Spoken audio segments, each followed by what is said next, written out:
अस्सलाम वालेकुम dear all. उम्मीद करता हूँ आप सब लोग खैरियत से होंगे। आप सब लोगों को वेलकम करता हूँ। आज की हमारी पहली रेगुलर क्लास है।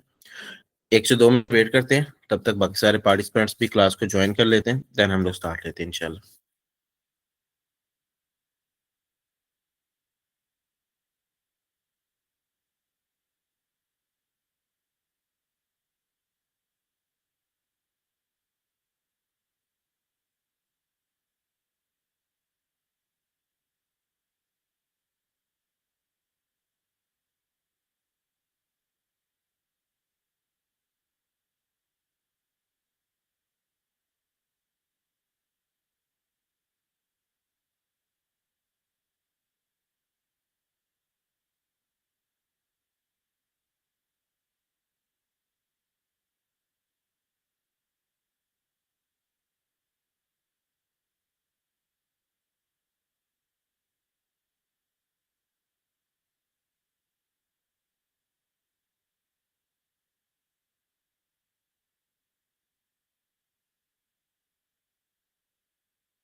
अस्सलाम वालेकुम जी। वंस अगेन बाद में आने वाले जितने भी पार्टिसिपेंट्स हैं सबको दोबारा से सलाम।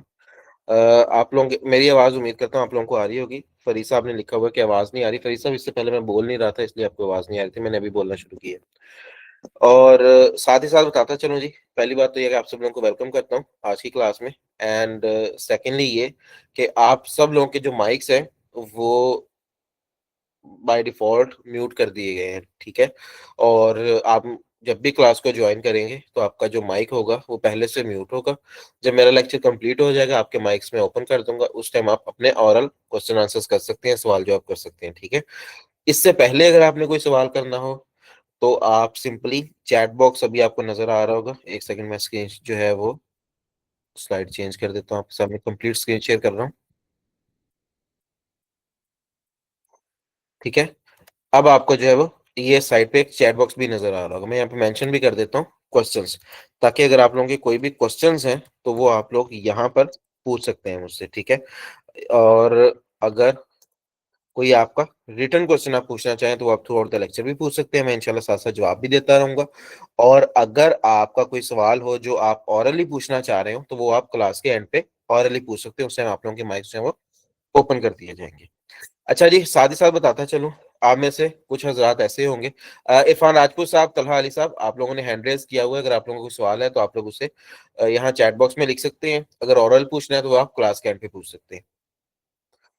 साथ ही साथ आप लोगों को बताता चलूँ जी, ये कोर्स की पहली रेगुलर क्लास है। इससे पहले हमारा एक इंट्रोडक्शन हो चुका है, छोटी-सी एक इंट्रोडक्टरी क्लास हो चुकी है, जिसमें बताया जाता है कि कोर्स में हम लोग क्या-क्या चीज़ें पढ़ेंगे। अगर आप में से किसी ने वो क्लास अभी तक नहीं ली और आज आप पहली दफ़ा हमारे इस कोर्स में आए हैं, ये बिल्कुल आपकी पहली क्लास है, तो आप लोग कोशिश करें, हो सके तो यहाँ पे मेंशन कर दें इस चैट बॉक्स के अंदर कि जी आपकी ये फर्स्ट क्लास है, ठीक है? इस तरीके से लिख के फर्स्ट क्लास या फर्स्ट टाइम ये मेंशन कर दें। मुझे थोड़ा-सा आइडिया हो जाएगा कि ठीक है, कितने पार्टिसिपेंट्स ऐसे हैं जो बिल्कुल उन्होंने आज फर्स्ट टाइम जॉइन किया, तो मैं कुछ ऐसी चीज़ें होंगी जो लास्ट टाइम मैंने बताई हैं और मैं ज़रूरी समझूँगा कि आप सब लोगों को पता होनी चाहिए, वो मैं आज भी बता दूँगा, लेकिन बहुत ही ब्रीफ करके, छोटा-छोटा करके, ताकि आप लोगों का कीमती वक़्त ज़ाया ना हो। ठीक हो गया जी। काफ़ी सारे लोग ऐसे हैं जिन्होंने फर्स्ट टाइम जॉइन किया है। तो मैं जो लास्ट हमारी एक इंट्रोडक्टरी क्लास हुई है, मैं उसका एक छोटा-सा आप लोगों को एक ब्रीफ ओवरव्यू दे देता हूँ, देन हम इंशाल्लाह आज की पहली रेगुलर क्लास में मूव कर जाएँगे, ठीक है? सो अ लिटिल ओवरव्यू शुरू करते हैं जी, अल्लाह के नाम से, बिस्मिल्लाहिर्रहमानिर्रहीम।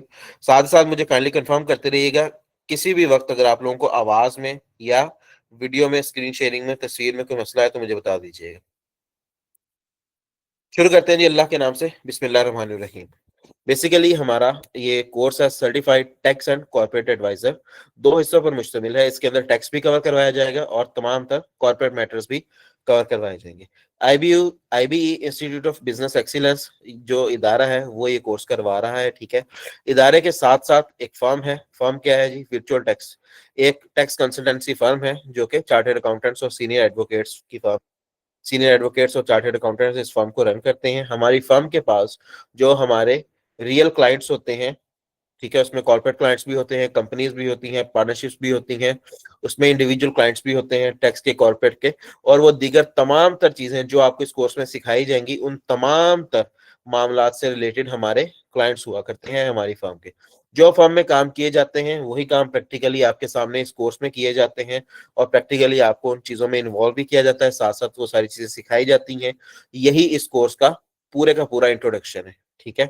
ये कोर्स टोटली प्रैक्टिकल है, इसमें कोई भी चीज़ डमी नहीं होगी, कोई भी चीज़ जिसे कहते हैं कि ख़याली नहीं होगी, तसव्वुराती नहीं होगी कि हम ऐसा सोच लेते हैं कि अगर ऐसे-ऐसे हुआ होगा तो फिर ऐसे-ऐसे नहीं।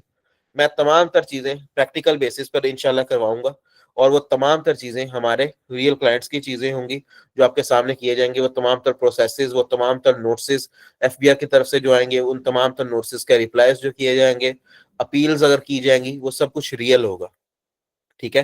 ताकि आपको पता चले कि रियल वर्ल्ड में असल में काम हो कैसे रहा है। ऐसा कभी भी ना आपके ज़हन में आए कि अच्छा सर ने तो ये काम हमें ऐसे सिखाया था, अब अगर हमें कभी करना पड़े वाक़ई, तो पता नहीं कैसे नोटिस असल में पता नहीं कैसे आता है। ये ना हो बल्कि जो नोटिस मैं आपको यहाँ पे दिखाऊँ, वही रियल नोटिस हो और आपको पहले से ही पता हो कि अच्छा अच्छा ये नोटिस है, जब हमारे पास आएगा तो कोई मसला नहीं, जैसे सर ने किया हम भी कर लेंगे, ठीक है। तो इस तरीके से हम इंशाल्लाह इन चीजों को लेके चलेंगे। तो इसमें दोनों तरीकों से कवर किया जाएगा, ना सिर्फ टैक्सेशन बल्कि हर तरह के कॉर्पोरेट मैटर्स को भी।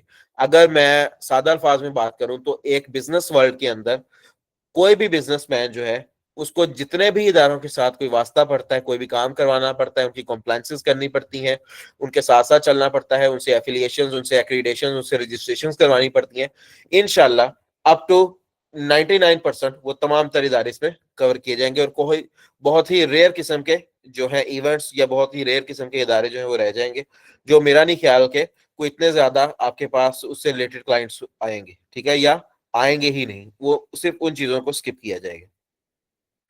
अच्छा, इस कोर्स को CA, ACCA students, lawyers, advocates, कोई भी B com, com, BBA, MBA, ठीक है, इसमें आपके अकाउंटिंग बैकग्राउंड के स्टूडेंट्स, कॉमर्स के स्टूडेंट्स, आपके लॉयर्स, आपके एडवोकेट्स, आपके दूसरे जो स्टूडेंट्स होते हैं साइंसेज के या फिर आपके आर्ट्स बेस के स्टूडेंट्स हैं, वो तमाम तर लोग इस कोर्स को ज्वाइन कर सकते हैं, ठीक है। एक छोटा सा क्राइटेरिया मैंने जरूर रखा हुआ है, वो सिर्फ और सिर्फ इतना है कि आपकी जो मिनिमम क्वालिफिकेशन है वो 12 years ऑफ एजुकेशन हो, यानी कि आपकी 12 साल तालीम मुकम्मल हो। उसकी कोई ऐसा एलिजिबिलिटी क्राइटेरिया एफबीआर की तरफ से या एससीसीपी की तरफ से या किसी भी सरकारी इदारे की तरफ से ये क्राइटेरिया नहीं है कि अगर आपने टैक्स का काम करना है तो आपकी 12 साल तालीम मुकम्मल होनी चाहिए। बट ये सिर्फ इसलिए रखा गया है कि एक शख्स जो 12 साल तालीम हासिल कर चुका होता है, वो तमाम तर टर्मिनोलॉजीज जो इस पूरे कोर्स में इस्तेमाल होंगी, जो चीजें हम पढ़ेंगे, जो चीजें हमने अंडरस्टैंड करनी होगी वक्तन फवक्तन, जिन चीजों से हमें वास्ता पड़ेगा, एक 12 साल तालीम पूरी करने वाले शख्स के लिए उन चीजों को समझना कदरे आसान होता है उन लोगों की निस्बत जिनकी तालीम जरा 12 क्लासों से थोड़ी सी कम होती है। ये मैंने आपको इंतहाई सादा अल्फाज में बता दी। वो 12 क्लास से कोई भी हो सकती है, सिंपल एफ ए भी हो सकता है, बी ए भी हो, एफ ए भी हो सकता है, एफ एस सी भी हो सकती है, I com, I C S, कुछ भी हो सकता है। और इसके साथ साथ कोई भी बिजनेसमैन इस कोर्स का हिस्सा बन सकता है, क्योंकि अगर आपने अपनी जो कंसल्टेंसी जिनसे आप लेते हैं, जिनसे भी आपने अपने काम करवाने हैं, सर्विसेज लेनी है, आप उनके ऊपर थोड़ी सी एक नजर रख सकते हैं, आपने जो है वो देख सकते हैं, एक उनके ऊपर जो है वो चेक रख सकते हैं कि वो आपका काम ठीक कर रहे हैं या नहीं कर रहे। आगे चलते हैं जी। इदारे का इंट्रोडक्शन मैं नहीं समझता कि मुझे बताना चाहिए, आप इस चीज को खुद पढ़ सकते हैं या आपको खुद ब खुद इस चीज का अंदाजा हो जाएगा जब आप ये कोर्स लेंगे इंशाल्लाह। अच्छा जी, एलएमएस की ये मिशन के अंदर कोई और लंबी चौड़ी बातें नहीं है, सिर्फ इतना बता दूं आपको कि एक तो सारी चीजें आपकी प्रैक्टिकल होंगी, दूसरी चीज ये है कि प्रैक्टिकल इस हद तक होगी कि इंशाल्लाह चंद ही दिनों के अंदर अंदर आप अपनी अर्निंग शुरू कर देंगे। मैं आपको जो चीज सिखाता जाऊंगा वो चीज फुल फ्लैज होगी। ऐसा नहीं होगा कि मैं कहूंगा कि जी मैंने आज आपको आधी चीज सिखा दी है, आधी भी नहीं, मैंने आज आपको जो है वो कोई चौथा हिस्सा सिखा दिया है, चौथा हिस्सा इसका जो है मैं आज से 10 दिन बाद सिखाऊंगा, फिर इतनी चीज जो है मैं इतने दिन बाद सिखाऊंगा, ताकि वो चीज आपकी लटकती रहे और आपको ना तो वो चीज समझ आए प्रॉपरली और ना ही आप उस चीज को फर्दर मार्केट में सेल कर सके। ऐसा नहीं होगा इंशाल्लाह। मैं आपको छोटे छोटे पैचेस में कंप्लीट चीजें सिखाऊंगा ताकि वो चीज आपको जल्दी समझ भी आए और वो आपकी चीज इंशाल्लाह रेडी टू सेल होगी। आप एक चीज मेरे से सीखने के बाद फौरी तौर पे उसे मार्केट में सेल कर सकते हैं। और मैं आपको हरगिज ये नहीं कहूंगा कि जी नहीं नहीं पहले आप सीखें, पहले आप माहिर बने, एक्सपर्ट बने, फिर मार्केट में जाए। नहीं, आप मार्केट में जाएंगे, मैं इंशाल्लाह आपके साथ हूंगा। जहां कहीं पे आपको कोई एरर आएगा, कोई इशू आएगा, आप मुझसे मदद ले सकते हैं। आपके क्लाइंट को 100% काम करके दिया जाएगा और ये चीज मेरी तरफ से फ्री ऑफ कॉस्ट होगी इंशाल्लाह। बट मैं सिर्फ असिस्टेंस प्रोवाइड करूंगा। ऐसा नहीं होगा कि आप पूरे का पूरा काम लाके मुझे दें कि जी ये आप कर दें, हमारा क्लाइंट है।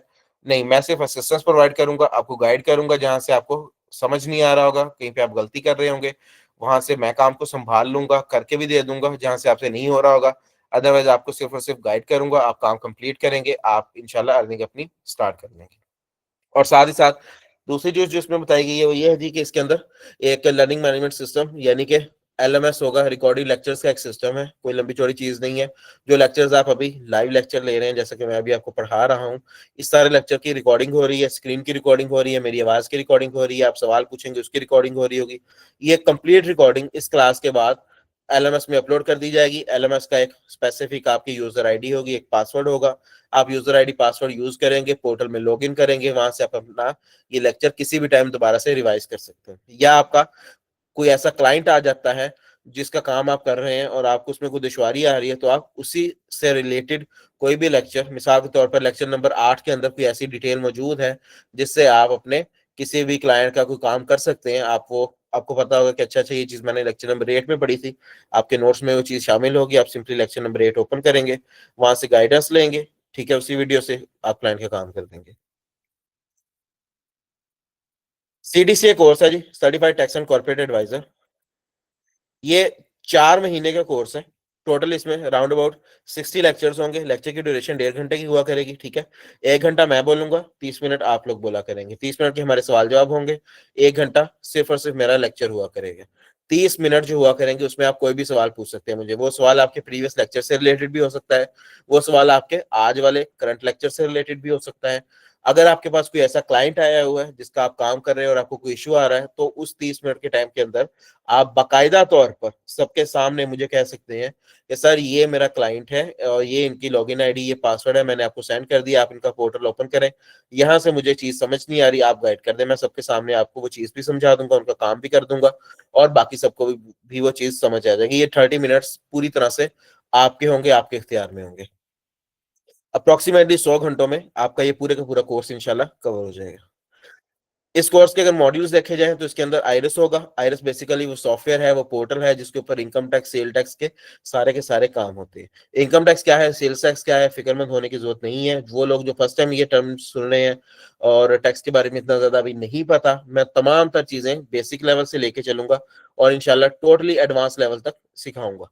जो आप में से लॉयर्स हैं, वकला हजरात हैं, वो इस चीज से परेशान ना हो कि इसके अंदर जो अकाउंटिंग आएगी वो हमें कैसे समझ आएगी, वो समझाना मेरा काम है। आप लोगों को बेसिक अकाउंटिंग स्किल्स भी सिखाए जाएंगे। और वो हजार जो अकाउंटेंट्स हैं, जो कॉमर्स ग्रेजुएट्स हैं, वो इस चीज से परेशान ना हो कि इसी कोर्स के अंदर जब कवानीन आएंगे, लॉज आएंगे, लिटिगेशन आएगी, तो उन चीजों को हम लोग कैसे समझें, किस तरीके से जो कानूनी मामलात हैं, कानूनी डॉक्यूमेंट्स हैं, लीगल डॉक्यूमेंट्स की ड्राफ्टिंग वगैरह कैसे करेंगे, वो सारा कुछ भी समझाना मेरा काम है। इंशाल्लाह आफ्टर दिस कोर्स एक लॉयर जो है वो अकाउंटिंग टर्म्स के अंदर एक अकाउंटेंट के बराबर होगा, और एक अकाउंटेंट या कॉमर्स ग्रेजुएट जो है वो अकाउंटिंग जो लीगल टर्म्स हैं उनके अंदर इंशाल्लाह लॉयर के बराबर टैक्स की हद तक, कॉर्पोरेट की हद तक तमाम तर चीजों को समझ रहा होगा। इसके अलावा मॉड्यूल 4 होगा जिसके अंदर, उसके अंदर तमाम तर चीजें एसईसीपी यानी कि securities and exchange commission of Pakistan, Pakistan government का इदारा है जो कि कंपनीज को बनाता है, अप्रूव करता है, रेगुलेट करता है, वो सारा कुछ सिखाया जाएगा। मॉड्यूल 5 के अंदर आईपीओ, इंटेलेक्चुअल प्रॉपर्टी ऑर्गेनाइजेशन, वो इदारा जो ट्रेडमार्क, लोगो रजिस्ट्रेशन वगैरह करता है, यानी कि एक ब्रांड को रजिस्टर करता है। आप लोग अक्सर देखते रहते हैं ना, बड़ी बड़े चीजों के प्रोडक्ट्स के आप लोग नाम सुनते हैं, हकीकत में वो कंपनीज नहीं होती, ठीक है। कई दफा हमें ये गलती लग जाती है। मिसाल के तौर पे एक छोटी सी चीज की कोई एग्जांपल ले लेते हैं। आप एक बिस्किट खाते हैं, बिस्किट का नाम है जी सुपर है फॉर एग्जांपल, तो सुपर कोई कंपनी नहीं है, कंपनी है पीक फ्रिंस, ठीक है। तो पीक फ्रिंस का एक ब्रांड है सुपर, इसी तरीके से पीक फ्रिंस का एक ब्रांड है रियो, इसी तरीके से पीक फ्रिंस का एक ब्रांड है जी चॉकलेट सैंडविच। तो ये आगे ब्रांड्स हैं। ब्रांड्स को कौन सा इदारा रजिस्टर करता है, आईपीओ, इंटेलेक्चुअल प्रॉपर्टी ऑर्गेनाइजेशन, ताकि उसे कोई और कंपनी, कोई और जो सेकंड पार्टी है वो सेम नाम से, सेम डिजाइन से कोई चीज बना ना सके। आपने देखा होगा लोग कॉपी करते तो हैं, लेकिन उसमें कोई ना कोई तब्दीली करके, नाम चेंज करके इस तरह करने की कोशिश करते हैं, हालांकि वो भी जुर्म है, लेकिन वो इतने छोटे लेवल पे वो किया जाता है कि वो जो बड़ी कंपनीज हैं वो इस चीज का नोटिस ही नहीं लेते, ठीक है। वो ये कहते हैं कि चले हमारी मार्केटिंग ही हो रही है अगर इससे हो रही है तो। लेकिन कोई भी शख्स किसी भी कंपनी की कोई भी रजिस्टर्ड ब्रांड को 100% कॉपी करने की जरूरत नहीं करता। सेकेंड ये जी chamber of commerce and industries, इसमें भी इदारे रजिस्टर्ड होते हैं, बिजनेसेस रजिस्टर्ड होते हैं।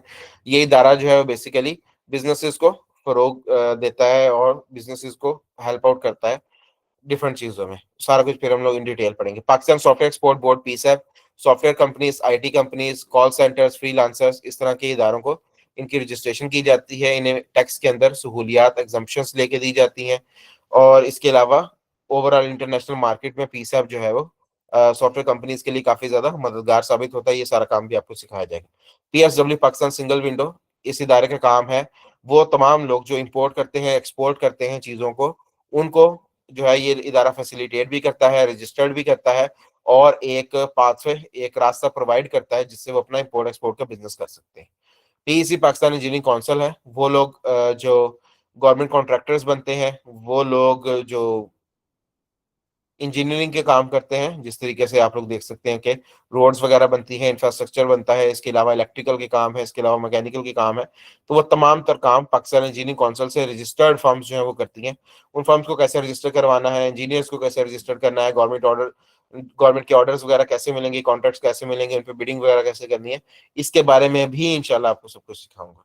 EOBI, employ old age benefit institution, जिसमें आप अपनी कंपनी के मुलाजिम को जो हैं उनको आप रजिस्टर करवा सकते हो, उन्हें आप एनरोल करवा सकते हो, ताकि उन्हें फ्यूचर में बेनिफिट्स मिल सके, उन्हें सैलरी पेंशन वगैरह मिल सके। तो ये इदारा उससे रिलेटेड है। लास्ट में बहुत ही इंपॉर्टेंट है जी डिजिटल मार्केटिंग। आपको डिजिटल मार्केटिंग सिखाई जाएगी, जिसके जरिए आप लोग फेसबुक एड्स वगैरह लगा सकेंगे, और वो तमाम तर स्किल्स जो ऊपर आपको सिखाई जा रही हैं, आप उनके एड्स लगा के उन चीजों को मार्केट में बेच सकते हैं। जिस तरीके से आप लोगों ने हमारे इदारे का एड देखा है, जिस तरीके से आप लोग अक्सर कंसल्टेंसी फर्म्स के एडवर्टीजमेंट देखते हैं जी, कोई एनटीएन बना रहा है, कोई कह रहा है मुझसे फाइलर हो जो, ठीक है। या एक और बहुत ही मशहूर टैक्स कंसल्टेंसी का इदारा है बी फाइलर। आपने अक्सर बी फाइलर की एडवर्टीजमेंट देखी होगी, काफी ज्यादा एडवर्टीजमेंट करते हैं वो लोग। तो उसमें भी आपने देखा होगा कि बी फाइलर क्या है, एक टैक्स कंसल्टेंसी इदारा है। वो लोग क्या करते हैं जी, आपकी टैक्स की रिटर्न्स वगैरह फाइल कर देते हैं, कंपनीज वगैरह बनाते हैं, पीसीएफ के काम करते हैं। यही सारे काम जो मैं आपको सिखा रहा हूँ, यही सारे काम बी फाइलर इदारा करता है। क्या हो रहा है, बी फाइलर सिर्फ और सिर्फ एडवर्टीजमेंट कर रहा है। काम तो वही सारे हैं जो आप भी इंशाल्लाह सीख जाएंगे 4 महीने के अंदर अंदर, लेकिन बी फाइलर एडवर्टीजमेंट कर रहा है मैक्सिमम, जिसकी वजह से उसे मैक्सिमम क्लाइंट्स मिल रहे हैं। जब उसे बहुत ज्यादा क्लाइंट्स मिल रहे हैं, तो उसने अपने आगे और ज्यादा जो है इंटरनेस और कंसल्टेंट्स को हायर किया हुआ है, जिनसे वो काम करवा के दे रहे हैं। यही सारा कुछ आप लोग भी कर सकते हैं, आप लोग भी बी फाइलर जितना ही एक बड़ा ब्रांड बन सकते हैं। जरूरत सिर्फ और सिर्फ ये चीज है, इस चीज की, कि आप लोगों को भी डिजिटल मार्केटिंग सिखाई जाए, आप लोगों को भी एडवर्टीजमेंट सिखाई जाए। हम लोग क्या करते हैं, हम लोग चीजें तो सारी सीख लेते हैं, लेकिन हमारा टारगेट ये होता है कि हम अपने शहर में, अपने मोहल्ले में, अपने गांव में एक दफ्तर बना के बैठेंगे, वहां पे हम लोग कंसल्टेंसी ऑफर करेंगे। जबकि ये एक रिलेटिवली, मैं ये नहीं कहूंगा कि 100% गलत अप्रोच है, लेकिन रिलेटिवली थोड़ी सी रॉन्ग अप्रोच है, क्योंकि हमारे पास एक बेटर अपॉर्चुनिटी मौजूद है। तो बेटर अपॉर्चुनिटी के होते हुए हम लोग जो है वो वर्स्ट अपॉर्चुनिटी की तरफ क्यों जाए, ये चीज गलत है। मैं ज्यादा टाइम इसके ऊपर वेस्ट नहीं करूंगा, लेकिन आप लोगों को सिर्फ इतना बता रहा हूँ कि हमारे इस कोर्स के अंदर आप लोगों को सिर्फ स्किल्स नहीं सिखाए जाएंगे, बल्कि उन स्किल्स को आपने कहाँ बेचना है, किस वक्त बेचना है, कैसे बेचना है, ये सब कुछ भी सिखाया जाएगा, ठीक है। अदरवाइज मैं बिल्कुल आपको एक छोटी सी मिसाल देता हूँ कि आप में से कोई भी शख्स, ठीक है, आप में से कोई एक आधा नहीं, आप में से बहुत सारे ऐसे होंगे जो मेरी तरह एक छोटे से शहर में रहते होंगे, एक स्मॉल टाउन में रहते होंगे, ठीक है। उनका होम टाउन, या फॉर एग्जांपल इस वक्त वो एक किसी छोटे से शहर में होंगे या गांव में होंगे, ठीक है। दूर दराज सिंध का कोई गांव होगा, बलूचिस्तान का भी कोई गांव हो सकता है। एज्यूम करके देखें कि मैं अगर आपको इतने सारे स्किल्स सिखा रहा हूँ, तो क्या आपके उस गांव में, आपके आसपास कोई ऐसा शख्स है जिसने वहां पर एक सॉफ्टवेयर हाउस बनाया हुआ हो, ठीक है, या वहां पर किसी ने कॉल सेंटर बनाया हुआ हो, या वहां पर किसी ने जो है वो इंपोर्ट एक्सपोर्ट का बिजनेस शुरू किया हो, या वहां पर बैठ के कोई बंदा गवर्नमेंट की टेंडरिंग करता हो, ठीक है, गवर्नमेंट के जो टेंडर्स आते हैं उन पे बिडिंग करता हो, या वहां पे कोई बंदा जो है वो प्रॉपर बड़ी बड़ी कंपनीज बना के लोग बिजनेस करते हैं, नहीं होगा ऐसे। तो फिर ये सारे स्किल्स का सीखने का क्या फायदा है, कोई फायदा नहीं। लेकिन सिर्फ और सिर्फ एक सूरत है जिस सूरत के तहत इन स्किल्स को सीखने का फायदा है, और वो फायदा है, सूरत है कि अगर आपको फेसबुक एड्स आते हो, डिजिटल मार्केटिंग आती हो, तो फिर क्या होगा कि आप चाहे जहां मर्जी बैठे हैं, आप बंद कमरे में भी बैठे हैं, आप अपना ऐड लगाएंगे फेसबुक पे, गूगल पे, लोग आपसे राब्ता करेंगे। आप तो रात को सो जाएंगे ऐड लगा के, सुबह आपके उठने से पहले इंशाल्लाह 10 से 12 मैसेजेस आए पड़े होंगे। ये बिल्कुल एक छोटे से छोटे बजट पे मैं कह रहा हूँ, अगर आप डेली 300-400 का ऐड लगाते हैं, तो उस पर आपको 10 से 12 मैसेजेस आ जाते हैं, ठीक है। इससे ज्यादा भी आ सकते हैं, ठीक है। आपको 40-50 मैसेजेस भी इन्हीं पैसों में आ सकते हैं, डिपेंड करता है आपने किस ऑडियंस को टारगेट किया है, किस लोकेशन को टारगेट किया है। और उनमें से डेली बेसिस पे आपके 10-12 ऐसे क्लाइंट्स निकल आएंगे जो कि मैच्योर हो जाएंगे, और आपने बंद कमरे में बैठ के उनका काम करना है, और आपको वो पे भी कर देंगे। तो और वो क्लाइंट किसी भी चीज का हो सकता है, वो जिस चीज का आप ऐड लगाएंगे उसी चीज का क्लाइंट आपके पास आ जाएगा, और वो क्लाइंट पाकिस्तान के किसी भी कोने का होगा। क्यों? क्योंकि ये सारे का सारा काम ऑनलाइन है। जब इस इन कामों में ऑफलाइन काम ही कोई नहीं है, तो फिर आपको क्या जरूरत है कि आप ऑफलाइन दफ्तर बना के बैठो, फिर आप भी ऑनलाइन जब आपको सिखाया जाएगा। तो आपके हमारे इस कोर्स में इंशाल्लाह आपको ये स्किल्स भी सिखाए जाएंगे, और फिर इन स्किल्स को बेचना भी सिखाया जाएगा। लास्ट पे जी सिर्फ एक चीज वादा करता चलूं कि आप में से कुछ लोग ऐसे होंगे जो सिर्फ और सिर्फ इनकम टैक्स सीखने के घर से आए होंगे। उन्होंने जो एडवर्टीजमेंट देखी होगी, उनके कोऑर्डिनेटर ने उन्हें गाइड किया होगा, वो यही गाइड किया गया होगा कि जी 1 से 1.5 महीने का कोर्स है सर्टिफाइड इनकम टैक्स एडवाइजर का, और उसके अंदर आप लोग सिर्फ और सिर्फ इनकम टैक्स सीखेंगे। तो वो भी कोर्स हम लोग करवाते हैं। बेसिकली इसी कोर्स का शॉर्टर वर्जन जो है वो सर्टिफाइड इनकम टैक्स एडवाइजर है, उसमें सिर्फ ये पहले 2 मॉड्यूल्स करवाए जाते हैं, आईआरएस एंड बेसिक अकाउंटिंग और इनकम टैक्स, और फिर लास्ट में डिजिटल मार्केटिंग। तो अगर किसी ने सिर्फ और सिर्फ इतना सीखना हो तो उनके लिए भी यही क्लास है, आज आपकी पहली क्लास है इनकम टैक्स, ठीक है। और अगर किसी ने पूरा 4 महीने का कोर्स करना हो तो उनके लिए भी यही क्लास है। जिनका सिर्फ इनकम टैक्स की क्लासेस होंगी, 1 महीने के बाद 1.5 महीने के बाद आपका कोर्स कंप्लीट हो जाएगा, आप लोग इसको लीव कर जाएंगे, ठीक है। और जो कंप्लीट 4 मंथ कोर्स के स्टूडेंट होंगे, जिसकी मैंने सारी की सारी बातें अभी आपके सामने रखी हैं, उनका नेक्स्ट डे से सेल टैक्स की क्लास शुरू हो जाएगी, एंड देन फिर ऐसे ही एससीसीपी और ऑनवर्ड चलता जाएगा। बाकी इस पूरे फाइल के अंदर तमाम तर डिटेल्स मौजूद है इस कोर्स से रिलेटेड, आप लोग इसको अच्छे से देख लें, ठीक है। ये सारी की सारी आउटलाइन है, ये तमाम तर चीजें आपको करवाई जाएंगी, और आपको पता होना चाहिए कि ये वो चीजें हैं जिन्हें आपने पढ़ना है, ठीक है। आपने आफ्टर 4 मंथ्स ये कंफर्म करना है कि क्या ये सारी की सारी चीजें कवर हो गई हैं। कैसे कंफर्म करेंगे? इस डॉक्यूमेंट को देखेंगे और आपको आइडिया हो जाए कि हाँ ये सब कुछ हमने पढ़ ली, ठीक है। इस डॉक्यूमेंट में हर तरह की चीजें मौजूद हैं। अभी आपको ये सारी चीजें नहीं समझ आएंगी, तो इसलिए मैं जरूरी नहीं समझता कि मैं एक एक चीज को बताऊं कि जी आपको ये भी करवाया जाएगा, ये भी। जब तक आपको उन चीजों का पता ही नहीं है तो फिर मेरे बताने का कोई फायदा नहीं। हाँ, अगर जिस किसी को समझ आता है, आप लोग रीड कर लीजिएगा इस फाइल को, आपको आइडिया हो जाएगा इसका, ठीक है। इस तरीके से कंप्लीट फाइल।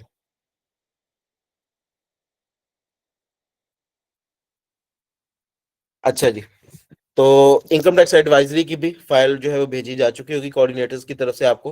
तो वो शख्स जो 1 मंथ कोर्स के ख्वाहिशमंद हो वो भी ज्वाइन कर सकते हैं, जो 4 मंथ कोर्स के ख्वाहिशमंद हैं वो भी ज्वाइन कर सकते हैं। आगे मूव करते हैं जी। ओरिएंटेशन क्लास में एक आध बात जो मैंने की थी, बस उसको डन करके मैं फिर वाइंड अप करता हूँ। बात यह है जी कि आप अगर ये चीज सीखने आए हैं तो इसकी डिमांड भी लाजमी तौर पर होनी चाहिए। डिमांड होगी तभी आपको सीखने का फायदा है ना। तो इसी के लिए मैंने एक स्लाइड रखी हुई है कि why do business needs a consultant. एक बिजनेस को कंसल्टेंट की जरूरत ही क्यों पड़ती है, क्या वाकई पड़ती है? ठीक है जी। तो उसके लिए तमाम तर चीजें मैंने आगे लिखी हुई हैं। आपको पहले तो ये इन चीजों का पता होना चाहिए, उसके बाद ही आप लोगों को पता होगा कि कंसल्टेंट की जरूरत पड़ती है या नहीं पड़ती।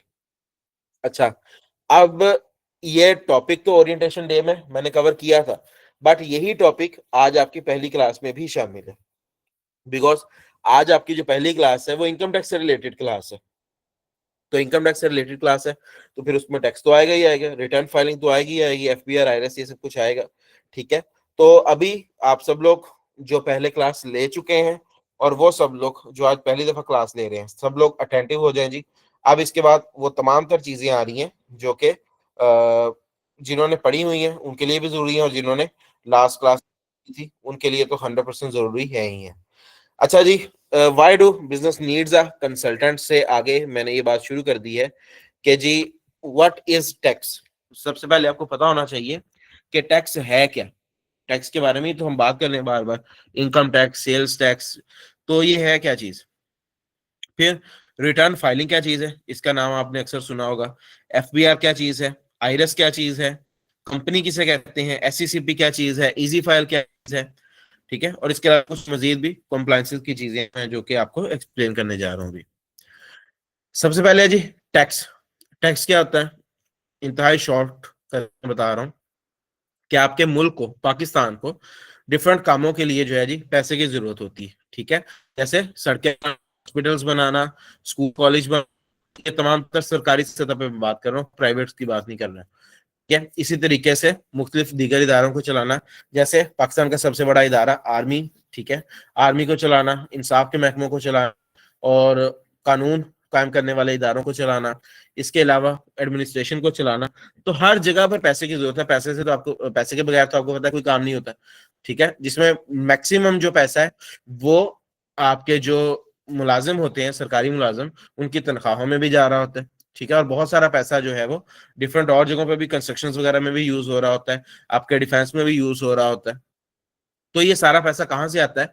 या तो आपके मुल्क में अगर इतने मादनियात हों, जमीन से निकल आए, कोई तेल कोयला गैस वगैरह इस तरह के, या सोने चांदी के तांबे के जखायर मौजूद हों, तो फिर वहां से ये पैसा पूरा हो सकता है। अगर नहीं है तो फिर क्या होता है कि पाकिस्तान के लोगों से कहा जाता है कि हर शख्स अपनी अपनी इस्तात के मुताबिक कुछ पैसे हुकूमत को दे, ताकि हुकूमत उन पैसों को इस्तेमाल करके पाकिस्तान में रहने वाले ही बाशिंदों की फलाह बहबूद पर खर्च कर सके।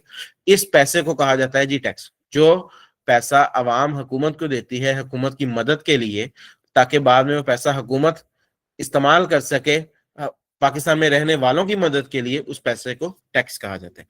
इसके आगे वैसे दो टाइप्स हैं, उन पर भी चलते हैं। एक इनकम टैक्स है और एक सेल्स टैक्स है। अभी हम लोगों ने ये पढ़ना है वो इनकम टैक्स पढ़ना है, ठीक है। ये इसीलिए ऊपर आपके सामने लिखा भी हुआ है जी, इनकम टैक्स मॉड्यूल।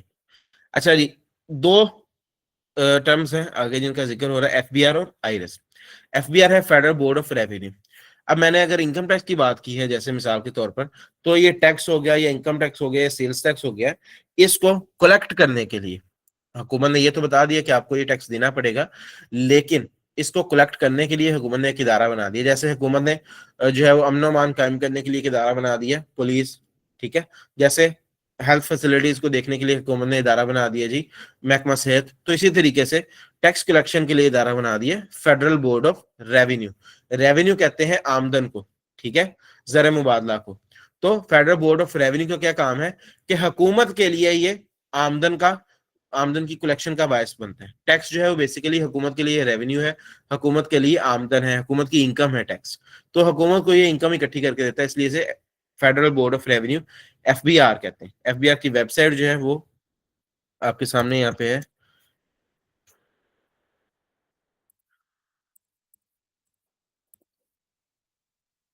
ठीक है। ये simply federal board of revenue FBR की वेबसाइट है। इसके ऊपर आपको एफबीआर से रिलेटेड तमाम तर इंफॉर्मेशन मिल जाती है। इसके साथ साथ कुछ कवानीन की जरूरत हमें पड़ेगी, वो भी हम यहीं से डाउनलोड करेंगे, ठीक है। बड़ी मजे की वेबसाइट है इनकी। ये नहीं कि इसमें कोई खास किस्म के फीचर्स हैं, बट ये है कि इसके ऊपर डाटा काफी ज्यादा हेल्पफुल है, ठीक है। जब आप एक कंसल्टेंट बन जाएंगे तो इनशाला आपको आहिस्ता आहिस्ता डाटा से जो है वो इनशाला समझने के बिल्कुल आपको मोहब्बत हो जाएगी डाटा के साथ। डाटा बहुत ज्यादा इंपॉर्टेंट होता है कंसल्टेंसी के अंदर, क्योंकि कंसल्टेंसी किस चीज का नाम है? कंसल्टेंसी नाम है आपके पास जो क्लाइंट आए उसको मशवरा देने का, उसके साथ बातचीत करने का, उसको गाइड करने का। गाइड किस बेस पे आप करते हो? गाइड आप करते हो डाटा की बेस पे। जितना आपका डाटा के साथ लगाव होगा, डाटा के साथ आप कनेक्टेड होगे, आपको पता होगा कौन सा नया कानून आया, किस कानून में क्या लिखा हुआ है, उसको कैसे इंटरप्रेट करना है, उसको कैसे इंप्लीमेंट करवाना है, तभी आप अपने क्लाइंट को बेहतर तरीके से गाइड कर सकोगे। अगर आप खुद ब्लैंक हो गए, आपके जहन में कोई चीज नहीं होगी, डाटा नहीं होगा आपके जहन में, तो फिर आप अपने क्लाइंट को नहीं गाइड कर सकोगे, ठीक है। या हो सकता है आप उसे कोई ऐसी चीजें गाइड कर दो जो इस वक्त खत्म हो चुकी हो, कानून से ओमिट हो चुकी हो, निकाल दी गई हो, क्योंकि कानून डेली बेस पर, ठीक है, जल्द से जल्द, इवन दैट के आने वाले वक्त में कानून जो है डेली बेसिस से भी जल्दी अपडेट होना शुरू हो जाएगा, ठीक है। आर्ली बेसिस पर भी अपडेट होना शुरू हो जाएगा। ये बिल्कुल एक ख्याली बात नहीं है, ये हकीकत बता रहा हूँ, क्योंकि कानून में मॉडिफिकेशन आती है, कानून में तब्दीली आती है जरूरत की बुनियाद पर। और आने वाले वक्त में हर वक्त हमें ऐसा जरूरियात महसूस होती हैं कि हमें ऐसा लगता है कि हम जो कानून पढ़ रहे हैं वो कानून थोड़ा सा पुराना हो चुका है, इसमें ये मॉडिफिकेशन होनी चाहिए। तो डाटा के साथ आप जितना कनेक्टेड रहेंगे, उतना ज्यादा आप अपने क्लाइंट को बेहतर तरीके से गाइड कर सकेंगे। अच्छा, अभी मजीद इसके बारे में आएंगे वापस इस पे। एफबीआर तो है जी फेडरल बोर्ड ऑफ रेवेन्यू, वो इदारा जो कि टैक्स को कलेक्ट करता है, ठीक है। एफबीआर की वेबसाइट आपने देख ली, वो सिर्फ एक इंट्रोडक्टरी वेबसाइट है जो आपको इदारे के बारे में बताती है। दूसरी चीज है आईरस, ठीक है। आईरस एफबीआर का वो पोर्टल है, वो सॉफ्टवेयर है जिसके जरिए एफबीआर लोगों से टैक्स लेता है। पुराने जमाने में जिस तरीके से दूसरे तमाम इदारों में तमाम तर काम पुराने रवायती तरीकों से किए जाते थे, इसी तरीके से टैक्स की कलेक्शन भी रवायती तरीके से की जाती थी, ठीक है। लोग एफबीआर के दफातर में जाते थे, वहां पे जाके अपना इनकम बताया करते थे, अपने अखराजात बताया करते थे, उसके ऊपर कैलकुलेशंस वगैरह हुआ करती थी, ठीक है। फिर उस पर टैक्स की कैलकुलेशन हुआ करती थी, फिर टैक्स निकलता था कि फलां बंदे की अगर आमदन इतनी है और उसके अखराजात इतने हैं, तो वो हुकूमत को इतने पैसे दे सकता है, फला इतने दे सकता है, इसे कहा जाता था असेसमेंट। तो वो जो असेसमेंट वगैरह का तरीका कार था कैलकुलेशन का, वो पुराने जमाने में पुराने तरीके से होता था। अब ये चीज शिफ्ट हो गई है ऑनलाइन तरीके से। उसके लिए हुकूमत ने एक सॉफ्टवेयर बना दिया, एफबीआई ने एक सॉफ्टवेयर बना दिया, उसका नाम है जी आइरिस। आइरिस आपके सामने यहाँ पर ओपन है, ठीक है। आइरस हर शख्स का, हर कंपनी का, हर पार्टनरशिप फर्म का अलग अलग होता है, ठीक है। अलग अलग उनका पोर्टल पे लॉगिन आईडी होती है, ठीक है। अगर मैं जैसे आपको ये लॉग आउट करके दिखाऊं, ठीक है। जब भी आप आइरस को वेबसाइट जो है उसको इनिशियली ऑन करोगे, iris.fbl.government.pk ये वेबसाइट का यूआरएल है, ठीक है। सर्च करना भी इसको सिंपल है, IRIS लिखो गूगल पे, ये पहली वेबसाइट आ जाएगी आइरिस 2.0। इस पे क्लिक कर लो आप, आपके सामने वैसे ही वेबसाइट ओपन हो जाएगी जैसी अभी मेरे सामने ये स्क्रीन पर मौजूद है। आपके साथ भी ये स्क्रीन शेयर हो रही है। करना क्या है, कुछ भी नहीं, आपने सिंपली यहाँ पर जो भी आपके क्लाइंट होंगे उनकी लॉगिन आईडी लिखोगे, आप नीचे आप पासवर्ड लिखोगे और लॉगिन हो जाएगा, ठीक है।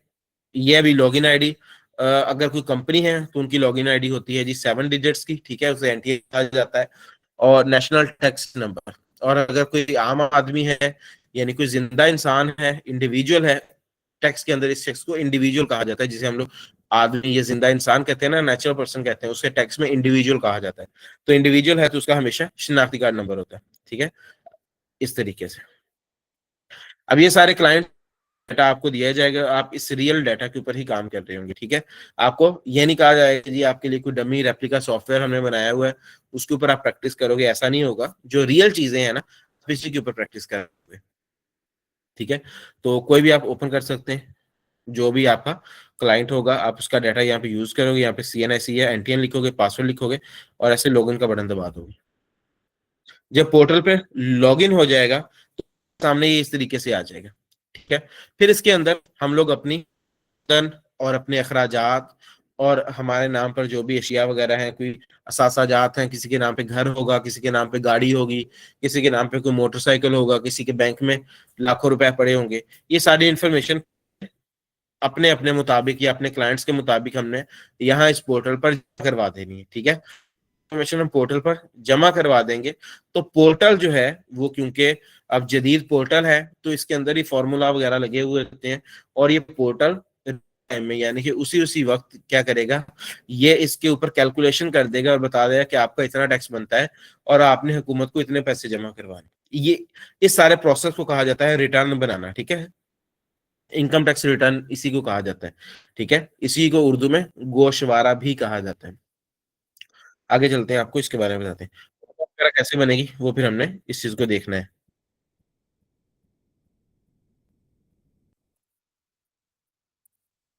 आगे है जी व्हाट इज रिटर्न फाइलिंग। तो रिटर्न फाइलिंग के बारे में आपको पता है, जो मैंने बात अभी आपको इतनी देर से समझा रहा हूँ, कि पाकिस्तान में हर शख्स के लिए जरूरी है कि वो अपनी अपनी इस्तेताअत के हिसाब से टैक्स जमा करवाए। अब खास तौर पर जो कारोबारी हजरात हैं, जो बिजनेसमैन हैं, उनसे तो लाजमी टैक्स लिया जाता है, क्योंकि बिजनेसमैन तो प्रॉफिट कमा रहा होता है, ठीक है। और जो सैलरीड इंडिविजुअल्स हैं, तनख्वाहदार तबका है, वो भी टैक्स देता है, बिजनेसमैन भी टैक्स देते हैं। अब ये जो एक बिजनेसमैन है, उसके पास एक अच्छी बड़ी कंपनी चल रही है, वो अपना कामों पे फोकस कर रहा है। अब उसने जो टैक्स जमा करवाना है, टैक्स आपने माहाना बुनियादों पर भी उसने जमा करवाना होता है, उसने सालाना बुनियादों पर भी करवाना, टैक्स दोनों तरह से होता है, मंथली भी और एनुअल भी। तो वो टैक्सेस वगैरह को जमा कर, आपको पता है उसके लिए कैलकुलेशन की जरूरत है। अब ये कैलकुलेशन कौन करेगा, कैसे होगी सारा कुछ, क्या ये शख्स खुद? नहीं, डेफिनेटली इसके लिए कोई एक स्किल्ड पर्सन होना चाहिए ना इस बिजनेसमैन के पास। अब बिजनेसमैन के पास स्किल्ड पर्सन कहाँ से आएगा, वो आप लोग हैं। आप लोगों के पास ये स्किल कहाँ से आएगा? डेफिनेटली मैं हूंगा या मेरे जैसा कोई और शख्स होगा जो ये चीजें आपके साथ शेयर कर रहा होगा और आपको सिखा रहा होगा। आप ये चीजें सीखेंगे, इनके ऊपर प्रैक्टिस करेंगे, इंशाल्लाह आप स्किलफुल हो, और एक नहीं बल्कि लातादाद बिजनेसेस को आप अपनी कंसल्टेंसी प्रोवाइड कर रहे होंगे, और कंसल्टेंसी प्रोवाइड करके ही आप अपनी इनकम अर्न कर रहे होंगे। तो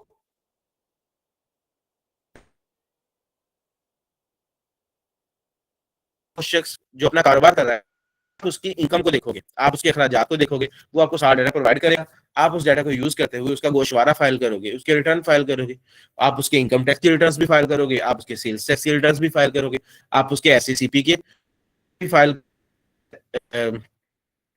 एक्सचेंज कमीशन ऑफ पाकिस्तान के काम भी कर रहे होगे, आप उसके पीएसडब्ल्यू के काम भी कर रहे होगे। तो ये तमाम तर काम आपको ही करने हैं। ठीक है, कोई भी बिजनेसमैन अपने तौर पर ये सारे के सारे काम नहीं कर सकता।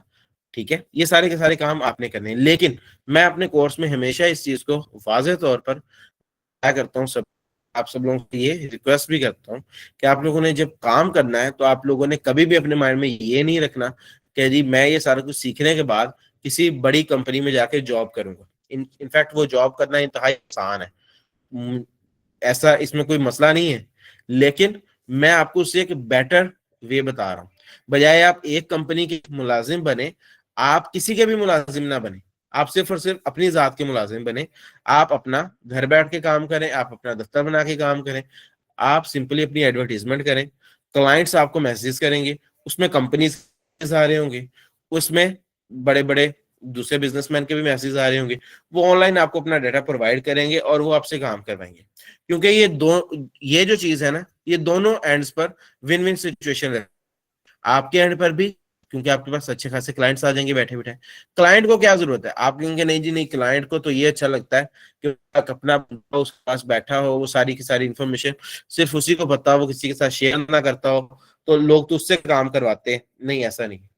किसी भी बिजनेस के अंदर एक प्रॉपर बंदे को बिठा के रखना है, उसको प्रॉपर सैलरी देनी पड़ती है। आजकल एक कंसल्टेंट की जो सैलरी है वो हजारों में नहीं, अब लाखों में चल रही है। ठीक है, मिनिमम यहीं से स्टार्ट हो रही है, 70,000, 80,000, 90,000, लाख, फिर लाख से 1.5 लाख, 2 लाख तक। इस तरीके से कंसल्टेंट्स की सैलरी चल रही है। और कंसल्टेंट जितना पुराना होता जा रहा है, ये भी एक जिसे कह सकते हैं एक बिटर ट्रूथ है कि जो चीज आप लोगों को जो हमें शायद अच्छी ना भी लगे, कि जब आप इतना पुराना हो जाएंगे किसी के लिए, तो ऐसा नहीं होगा, आपको ऐसा लग रहा हो कि शायद मैं अब उसके लिए बहुत ज्यादा कीमती बन गया हूं, और वो शख्स जो है मुझसे कभी जान नहीं छुड़ा सकता क्योंकि मैं ही उसके सारे मामला समझता हूँ। लेकिन हकीकत में ऐसा नहीं है। ठीक है, डाटा को इस तरीके से जो है वो किया जाता है और इस तरीके से प्रॉपरली डिस्प्ले कर दिया जाता है कि कोई भी नया कंसल्टेंट, आने वाला कंसल्टेंट फौरी तौर पर उन चीजों को समझ जाता है। ठीक है, और सिर्फ हमें ऐसा लग रहा होता है कि हम किसी के लिए बहुत जरूरी हैं, लेकिन हकीकत में हम नहीं होते।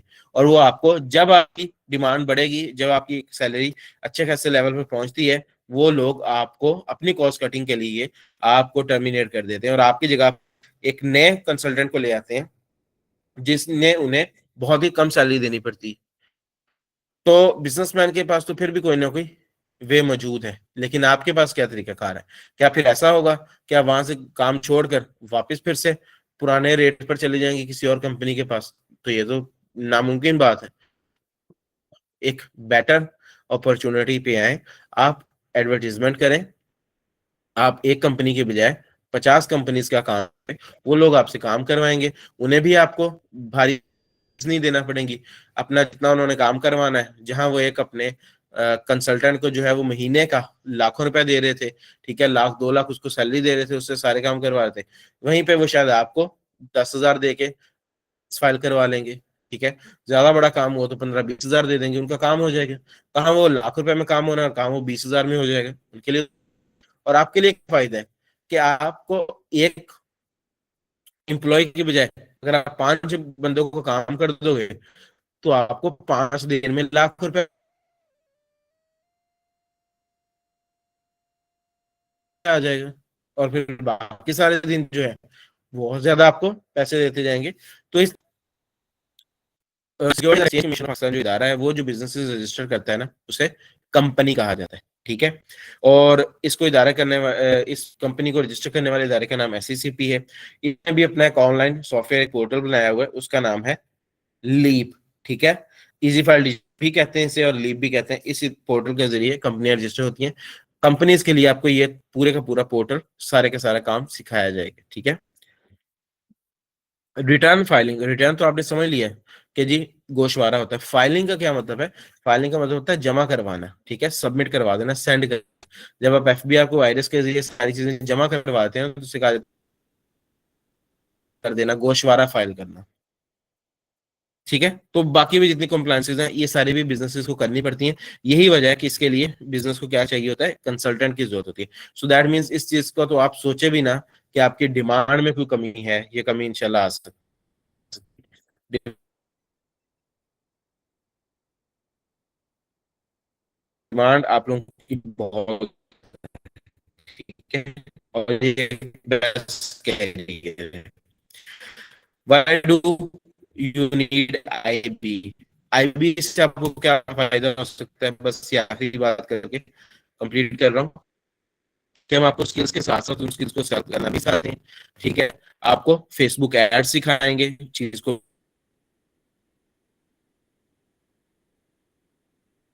कोर्स को ही सिर्फ बेचे जाएंगे कि जी बस इसमें ऐसे होता है, इसमें ऐसे होता है। जिस तरीके से आप आसपास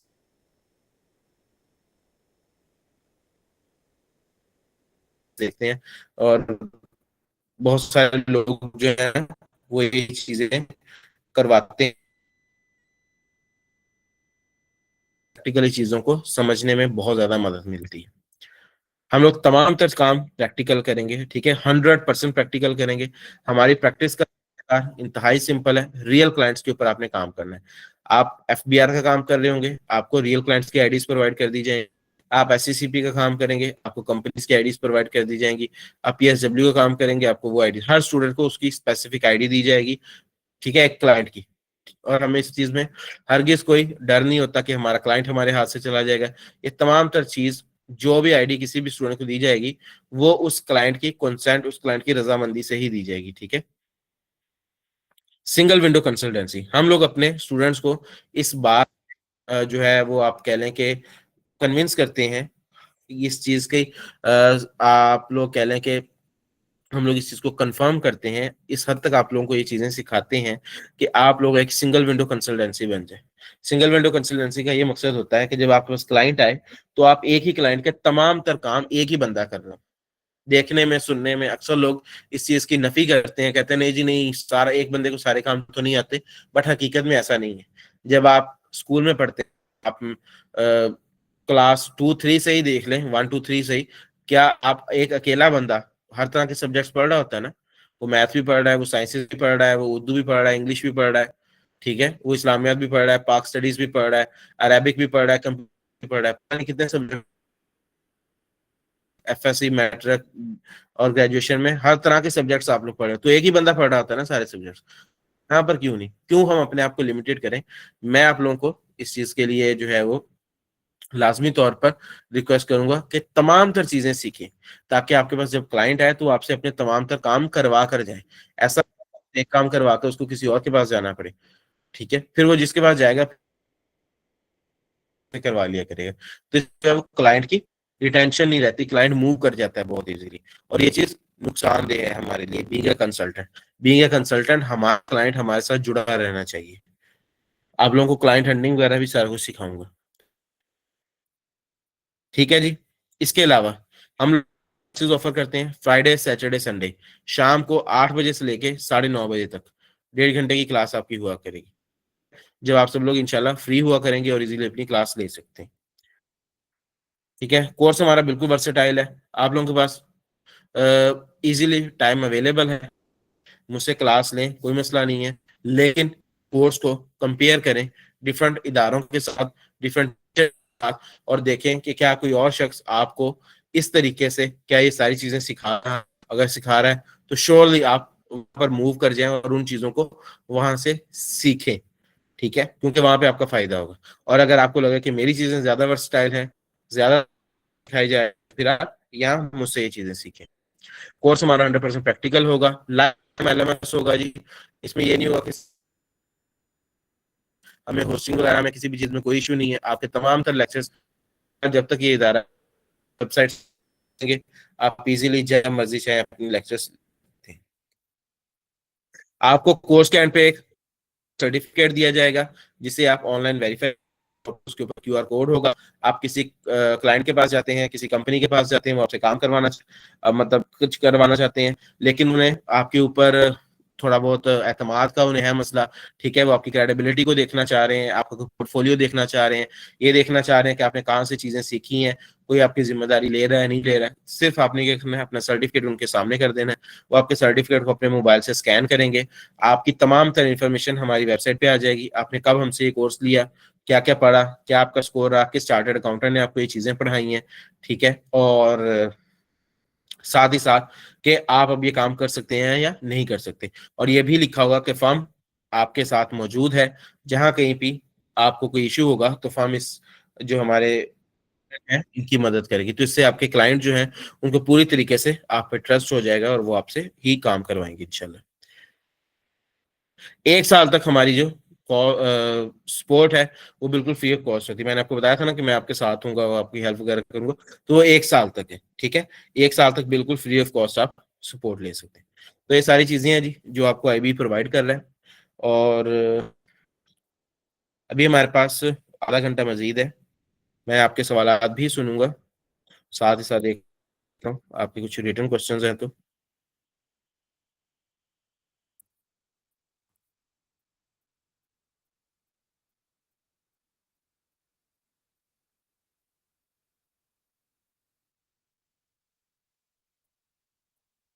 ओहो, वॉइस का इशू आ रहा है।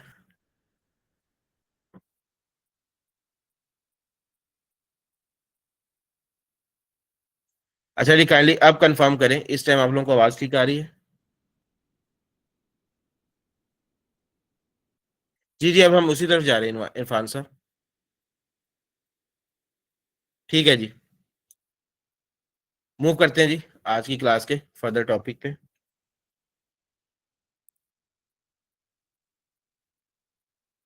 तो क्लाइंट आपके पास आ जाता है तो सबसे पहला उनका जो काम होता है वो यही होता है कि जी उन्होंने एनटीएन बनवाना होता है, ठीक है, एनटीएन रजिस्ट्रेशन करवानी होती है और अपना नेशनल टैक्स नंबर बनवाना होता है। उसके लिए क्या करना पड़ता है जी, आपने सबसे पहले क्लाइंट से कुछ कवायफ ले लेने हैं। आपने उनसे जो कवायफ लेने हैं उनमें सिर्फ और सिर्फ इंपॉर्टेंट चीज क्या है, उनका सीएनआईसी, ठीक है। सीएनआईसी के ऊपर जो उनका प्रॉपर नाम लिखा हुआ है वो आपको पता होना चाहिए। मैं आपको दिखा देता हूँ तो फिर आपको आइडिया आ जाएगा। खैर, सबसे पहले आपने पोर्टल पर यहाँ पे आ जाना है, एंटीजन रजिस्ट्रेशन को देख लेते हैं।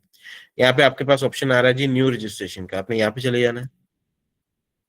न्यू रजिस्ट्रेशन के ऑप्शन पे जाने के बाद आपके सामने बिल्कुल छोटे से 3-4 ऑप्शन आ रहे हैं। सबसे पहली चीज है जी बेसिक इंफॉर्मेशन, सीएनआईसी, इसमें आपने सीएनआईसी प्रोवाइड कर देना है, ठीक है जी। उसके बाद पूछा ये जा रहा है कि does your CNIC have life time validity, क्या आपके सीएनआईसी यानी कि आपके शिनाख्ती कार्ड के ऊपर जो एक्सपायरी डेट है वो है या फिर ये लाइफ टाइम है, ताहयात है। आपने उसके बारे में बता देना है, ठीक है। मेरे पास एक क्लाइंट है, उन्होंने आज मेरे साथ रब्ता किया था एंटी रजिस्ट्रेशन, क्योंकि आफ्टर टैक्स सीजन जो है ना वो एंटी रजिस्ट्रेशन के क्लाइंट्स जो होते हैं वो फिर जरा कम होते हैं, और दीगर जो रिटर्न फाइलिंग वगैरह के क्लाइंट्स हैं वो आते रहते हैं। तो मैं देख रहा था साथ साथ अपने फ़ोन पे कि अगर वो अवेलेबल होते हैं तो मैं अभी उन्हीं की रजिस्ट्रेशन आपके सामने करता, बट आज वो अवेलेबल नहीं है। कल के लेक्चर में हम लोग प्रॉपर उनकी रजिस्ट्रेशन करेंगे। अच्छा जी, पोर्टल को मजीद देख लें, सीएनएससी नंबर है, आपने यहाँ पे सीएनएससी नंबर लिख देना फॉर एग्जाम्पल, ठीक है। उसके बाद आपने बता देना कि आपके सीएनएससी पे लाइफ टाइम है या एक्सपायरी डेट है। अगर तो आप यहाँ पे नो का ऑप्शन करेंगे तो फिर आप यहाँ पे नीचे एक्सपायरी डेट सेलेक्ट कर लेंगे कैलेंडर से, और अगर आप यहाँ पे यस कर देंगे तो एक्सपायरी डेट वाली चीज खत्म हो जाएगी। ये वो है जिनका ता या शनाख्ती कार्ड बन चुका होता है।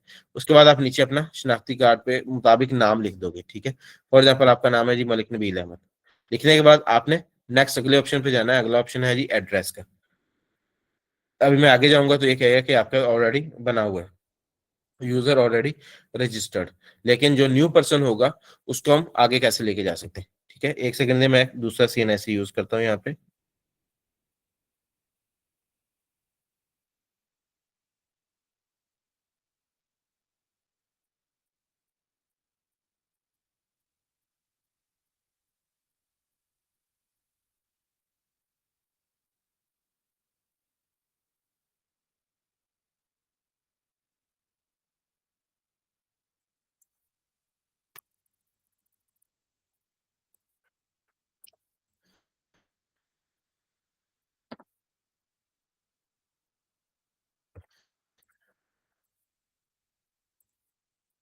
तो मैं यहाँ पे ये जो CNIC आपके सामने दर्ज कर रहा हूँ।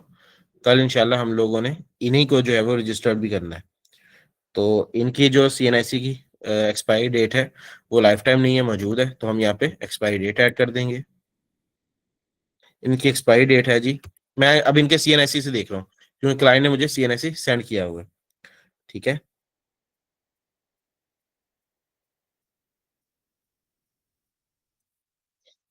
तो 2032 में 18 दिसंबर जो है वो इनकी डेट है। तो मैंने यहाँ पे 18 दिसंबर 2032 सेलेक्ट कर दी। अब हमने इनका कंप्लीट नेम जो है वो एज पर CNIC यहाँ पे दर्ज कर देना है। कुछ CNIC ऐसे भी हो सकते हैं जिन पे सिर्फ उर्दू में नाम लिखा होता है।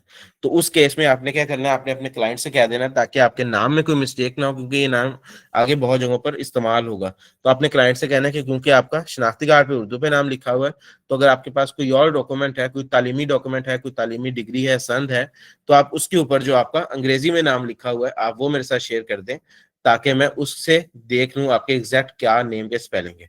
अगर आपको वो भी ना दें तो आप कहें कि अपना नाम लिख के मुझे बता दें, ताकि बाद में उसका जो क्लेम है वो आपके ऊपर ना आए कि जी मेरे स्पेलिंग में ये गलती क्यों हुई है। तो मैं नाम यहाँ पे लिख रहा हूँ जी।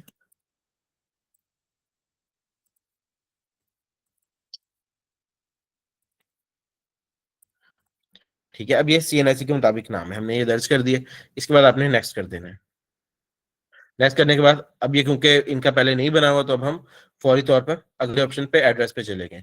कल की क्लास में हम लोग इन्हीं को रजिस्टर करेंगे। आज क्यों नहीं कर रहे? क्योंकि जब आप रजिस्ट्रेशन कर रहे होते हो तो आपको इनके फोन नंबर के ऊपर एक कोड जाता है, OTP code, one time password, उसकी आपको एक्सेस चाहिए होती है। वो कोड ये मुझे बताएंगे तभी मैं इनकी रजिस्ट्रेशन कंप्लीट कर सकूंगा। तो इसलिए मैं आज पूरी तरीके से इनकी रजिस्ट्रेशन नहीं कर रहा। अच्छा जी, एड्रेस क्या आ गया, आपने यहाँ पे इनका एड्रेस ऐड कर देना है। ये एड्रेस कौन सा एड्रेस होगा? ये एड्रेस इनका शनाख्ती कार्ड नंबर वाला एड्रेस भी हो सकता है, शनाख्ती कार्ड वाला भी हो सकता है, लेकिन आपने इंश्योर करना है ये एड्रेस वो हो जिस जगह पे ये खुद रहते हो, क्योंकि इसी एड्रेस के मुताबिक इनका जो टैक्स ऑफिस है वो सिलेक्ट होगा। हर शख्स के लिए एक अलग अलग टैक्स ऑफिस होता है।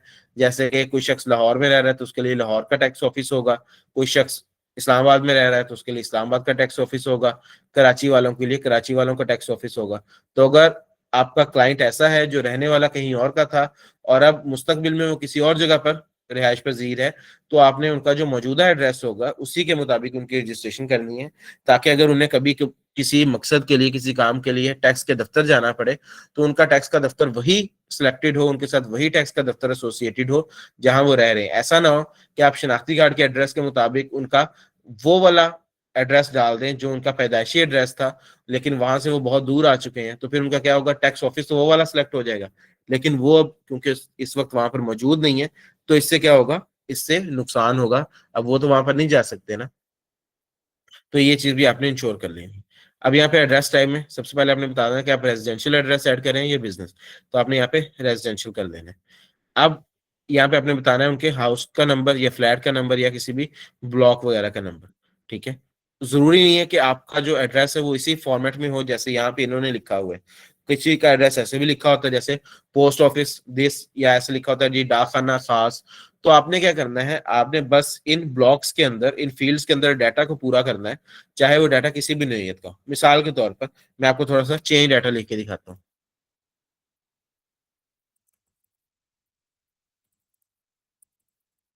ठीक है, डाक खाना खास,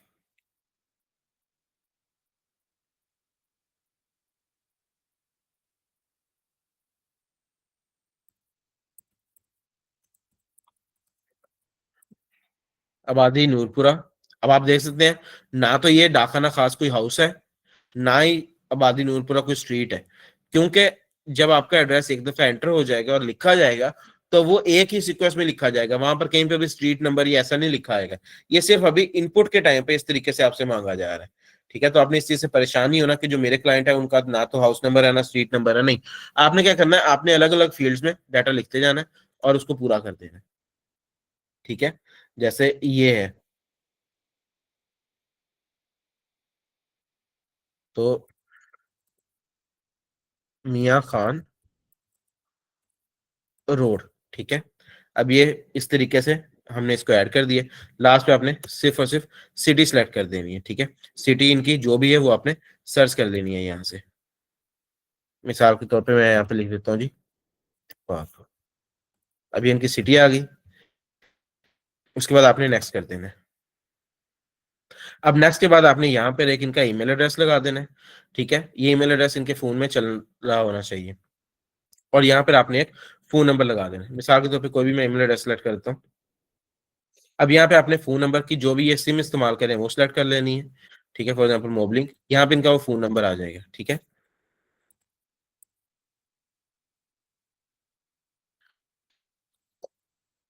उसके बाद लिखा जी is the mobile number registered against your CNIC. ये मोबाइल नंबर आपके शनाख्ती कार्ड पर रजिस्टर्ड होना लाजमी है। अगर नहीं है तो एफबीआई ने ये भी अलाउ किया हो कि आप किसी फैमिली मेंबर का भी यूज कर सकते हैं, क्योंकि अक्सर आपके कुछ फैमिली मेंबर्स ऐसे भी होते हैं जिन्होंने अपने नाम पे अभी तक कोई सिम रजिस्टर्ड ही नहीं करवाई होती। तो उसके हवाले से भी ऑप्शन दिया गया कि यहाँ पे येस और नो का ऑप्शन है। आप नो पे करेंगे तो वो लिखा हो जी यू में provide mobile number registered against the CNIC of your immediate family member. Immediate family member जो आपके क्लोज रिलेटिव्स होते हैं, जैसे बहन भाई होते हैं, वालदैन होते हैं, ठीक है। तो आप उनका भी यूज कर सकते हैं, सीएनआईसी फैमिली मेंबर और नेम ऑफ फैमिली मेंबर आप वो दे देंगे। तो फिर क्या होगा कि उन जिस बंदे का आपने फोन नंबर दिया है ये आप उस शख्स का कवायफ दे रहे हैं, उसका शनाख्ती कार्ड नंबर और उसका नाम दे रहे हैं। और अगर आपके अपने नाम पर ये सिम ऊपर वाली रजिस्टर्ड है तो बस फिर क्या होगा, आप अपना ही यहाँ पे सारा कुछ सिलेक्ट करें और नेक्स्ट कर देंगे। नेक्स्ट करने के बाद इस ईमेल पे और इस फोन नंबर पर एक एक मैसेज चला जाएगा। अब मैं अगर आपको सेंड करके दिखाऊं तो ये कह रहा है please use the different email address as this one is already associated with other person. चले मैं इसमें वैसे ही थोड़ी सी तब्दीली कर देता हूँ सिर्फ आपको शो करने के लिए। अब देखें मोबाइल वेरिफिकेशन कोड, एक मोबाइल वेरिफिकेशन के लिए मोबाइल पे कोड चला गया और एक ईमेल पे चला गया, और साथ में ये टाइमर चल पड़ा है। इस टाइम के अंदर अंदर आपने अपने क्लाइंट से वो कोड्स लेने हैं और ये कोड्स यहाँ पर लगा के फिर नेक्स्ट कर देना है। तो ये वेरीफाई हो जाएगा कि फोन नंबर और ईमेल क्लाइंट का ही है। वेरीफाई करने के बाद पासवर्ड सेट करने का ऑप्शन आएगा। अब मैं उस पर नहीं जा सकता फॉर द टाइमिंग, क्योंकि अभी मेरे पास क्लाइंट अवेलेबल नहीं है। आप यहाँ पे पासवर्ड लगाएंगे, उस पासवर्ड को कंफर्म करेंगे, आपकी रजिस्ट्रेशन हो जाएगी। अब इसके बाद एनटीएन क्या बनेगा, यही सवाल अक्सर लोग पूछते हैं। एनटीएन मैंने आपको जैसा कि पहले बताया था कि जो आपका शनाख्ती कार्ड नंबर होगा वही आपका एनटीएन होगा, ठीक है। आपने यहाँ पे अपना एक पासवर्ड सेट कर लिया है, आपका शनाख्ती कार्ड नंबर ही आपका एनटीएन हो गया। उसके बाद क्या होगा, आप रजिस्टर्ड हो चुके हैं, आपका एनटीएन बन चुका है। अब आप क्या करेंगे, आप लॉग इन पेज पे।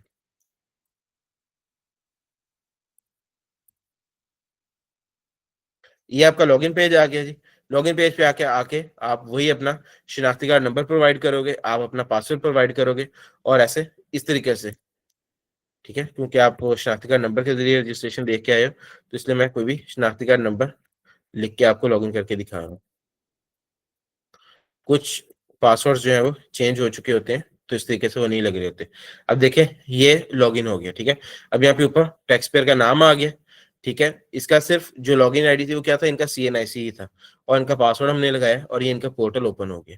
पोर्टल ओपन होने के बाद हमने इनकी करनी होती है जी रिटर्न फाइल। रिटर्न कैसे फाइल करनी होती है उसका मैं आपको थोड़ा सा अभी ओपन करके दिखाता हूँ, फिर आपको कल प्रॉपर हम लोगों ने रिटर्न फाइल करनी है।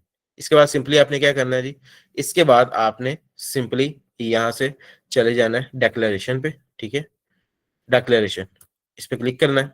उसके बाद आपने चले जाना है रिटर्न्स और स्टेटमेंट्स ओरिजिनल पे, और फिर आपने यहाँ पे आ जाना है नॉर्मल रिटर्न पे।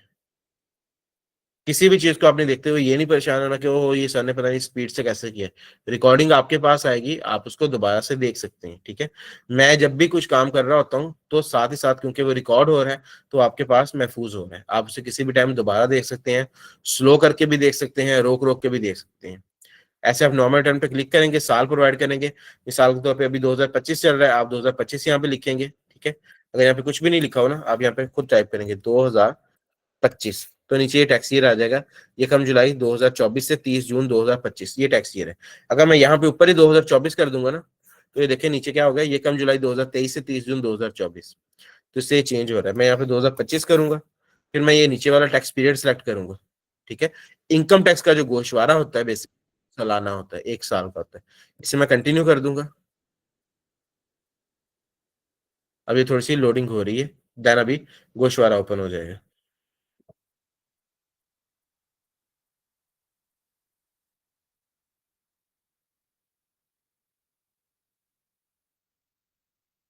अगर ना इस तरीके से ओपन हो, दोबारा फिर से जल्दी से कर लें, क्योंकि पोर्टल जो है वो गवर्नमेंट की जो वेबसाइट्स होती हैं वो थोड़ी सी टाइम टेकिंग होती है, थोड़ा सा इसमें वक्त लग रहा होता है। मैंने दोबारा से कंटिन्यू के बटन पे किया, अब वो देखिए उन्होंने लिख के दे दिया कि the same document is already open. तो आप यहाँ पे क्लिक केयर करके उसी डॉक्यूमेंट को ओपन कर सकते हैं, जो मैंने लास्ट में भी किया था ना, कह रहे हैं कि तभी डॉक्यूमेंट ओपन हो गया था, लेकिन वैसे ओपन होने में टाइम ले रहा था।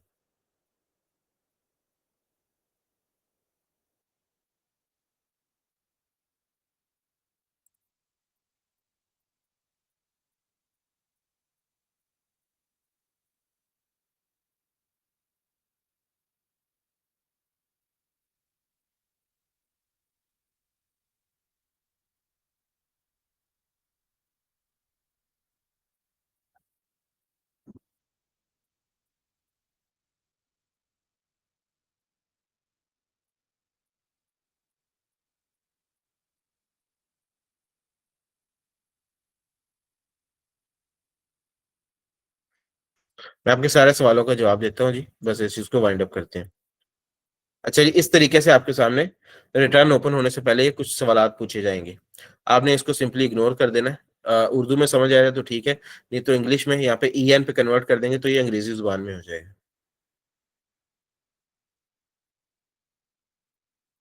वर you are tax resident of Pakistan during the tax year 2025, क्या आप पाकिस्तान के रिहायशी रहे हैं साल 2025 के अंदर? ठीक है, टैक्स रेजिडेंट का मतलब रिहायशी तो नहीं है, लेकिन फिलहाल आपको समझाने के लिए ये बता रहा हूँ। रेजिडेंट का क्या मतलब होता है, ये नीचे लिखा भी हुआ है कि रेजिडेंट पाकिस्तानी वो होगा जो पाकिस्तान में 183 दिन या उससे ज्यादा रुका होगा, उसे रेजिडेंट पाकिस्तानी कहा जाता है। उसके लिए फिर टैक्स के कवानीन मुख्तलिफ होते हैं, और वो शख्स जो पाकिस्तान में 183 दिन से कम रुका हो उसके लिए टैक्स के कवानीन मुख्तलिफ होते हैं। नॉर्मली आपके पास जो क्लाइंट आएंगे वो most of the time resident ही होते हैं। ठीक है, आपने यहाँ पे यस कर देना है, कंटिन्यू कर दें। कंटिन्यू करने के बाद यहाँ पर भी यस कर दें और फिर एक्सेप्ट एंड कंटिन्यू कर दें। अब आपके सामने ये गोशवारा ओपन हो चुका है। ठीक है, गोशवारा ओपन हो चुका है, तो इसमें मुख्तलिफ हिस्से आ रहे हैं, salary, property, business, capital gain, other sources, काफी सारी इस तरह की चीजें आ रही होती हैं। ये क्या है, ये बेसिकली इनकम के सोर्सेज हैं कि आपकी आमदन कहाँ कहाँ से आती है आपको, क्योंकि हमने गोशवारे के अंदर अपनी आमदन के जराए बताने होते हैं, और इसके साथ साथ हम अपने अखराजात बताते हैं, और ये भी बताते हैं कि हमने सेविंग क्या की, इसी को गोशवारा कहा जाता है। ठीक है, यहाँ पे ऊपर क्या लिखा हुआ है, ईयर 2025, नीचे लिखा हुआ return of income file voluntarily for complete year. आपने सिर्फ ये इन्फॉर्मेशन फिल कर देनी है, जो भी रिलेटेड इन्फॉर्मेशन होगी। अगर आप सैलरी से पैसा कमा रहे हैं तो आपने बता देना है जी कि मेरी इतनी सैलरी है। ठीक है, यहाँ पे आपने लिख देना है, मिसाल के तौर पे आपकी पूरे साल भर की सैलरी है 10 लाख रुपए, तो आप यहाँ पे 10 लाख रुपए लिख दोगे। ठीक है, और इसको ऐसे कैलकुलेट का बटन दबा दोगे। इसके अलावा कुछ मजीद इन्फॉर्मेशन है वो साथ साथ सिखाऊंगा कैसे होती है, तो फिर आपको आइडिया होता जाएगा। इंशाल्लाह कल की क्लास में हम लोग कंप्लीट पहली रिटर्न फाइल कर लेंगे। ठीक है, अब मैं एक दफा आपके सवालों पे आता हूँ। सवालों को एक दफा जी मैं डिसेंडिंग ऑर्डर में शुरू कर रहा हूँ, नीचे से ऊपर की तरफ जा रहा हूँ, और आप लोगों के ओरल क्वेश्चंस भी लेने की पूरी कोशिश करूंगा। 9:19 हो चुके हैं, क्योंकि अभी पहली क्लास थी ये, तो थोड़ा सा मैंने कॉन्टैक्ट को अपने को कंप्लीट भी करना था, इसलिए मैंने ज्यादातर चीजें मेरे बताने पर टाइम सर्फ हो गया। बट कल की क्लास भी आप लोगों के लिए ही है, आप लोग कल भी सवाल पूछ सकते हैं, आप लोग अपने ग्रुप में भी मेरे से सवाल पूछ सकते हैं। ठीक है, लेकिन अभी जो सवाल है मैं इनका जल्दी जल्दी से जवाब देता हूँ आपको। ठीक है, इसके बाद आप अपने मजीद भी सवाल लिख सकते हैं, मुझे कोई इशू नहीं है। जिन्होंने बोल कर ऑरली सवाल करना चाह रहे हैं वो ऑरल क्वेश्चन भी कर सकते हैं, उनको भी मैं ये रिटर्न क्वेश्चंस के बाद टाइम देता हूँ। सबसे पहले भाई ने पूछा जी क्या रजिस्ट्रेशन के बाद पहला काम प्रोफाइल अपडेट नहीं होगा? नहीं जी, रजिस्ट्रेशन के बाद पहला काम हरगिज प्रोफाइल अपडेट करना नहीं होगा। पुराने जमाने में ऐसे होता था कि जो क्लाइंट जो कंसल्टेंट होते थे वो अपना मोबाइल नंबर और अपना ईमेल लगाकर जो है अपने क्लाइंट्स को रजिस्टर किया करते थे, इसलिए फौरी तौर पर रजिस्ट्रेशन के बाद वो प्रोफाइल को अपडेट किया करते थे। क्यों अपडेट किया करते थे? क्योंकि क्लाइंट की जगह पर उन्होंने अपना मोबाइल नंबर इस्तेमाल किया होता था, तो मोबाइल नंबर को सिर्फ एक दफा इस्तेमाल कर सकते हैं, मतलब एक ही आईडी में वो लग सकता है। वो क्या किया करते थे कि प्रोफाइल बनाने के बाद, रजिस्टर करने के बाद प्रोफाइल में जाते थे और अपना मोबाइल नंबर वहां से हटा देते थे, ताकि जब उनके पास अगला क्लाइंट आए तो वो उस क्लाइंट के लिए वो वाला मोबाइल नंबर इस्तेमाल कर सके। ऐसा वो क्यों करते थे? क्योंकि अभी जैसे कि आपके सामने आपने देखा है, ये थोड़ा सा एक लेंथी प्रोसेस है। इसके अंदर मैं क्लाइंट को अप्रोच करूंगा, क्लाइंट मुझे ओटीपी देगा, मैं वो लगाऊंगा, कई दफा वो ओटीपी थोड़ा लेट हो जाता है, एक्सपायर हो जाता है, फिर दोबारा से अप्लाई करना पड़ता है।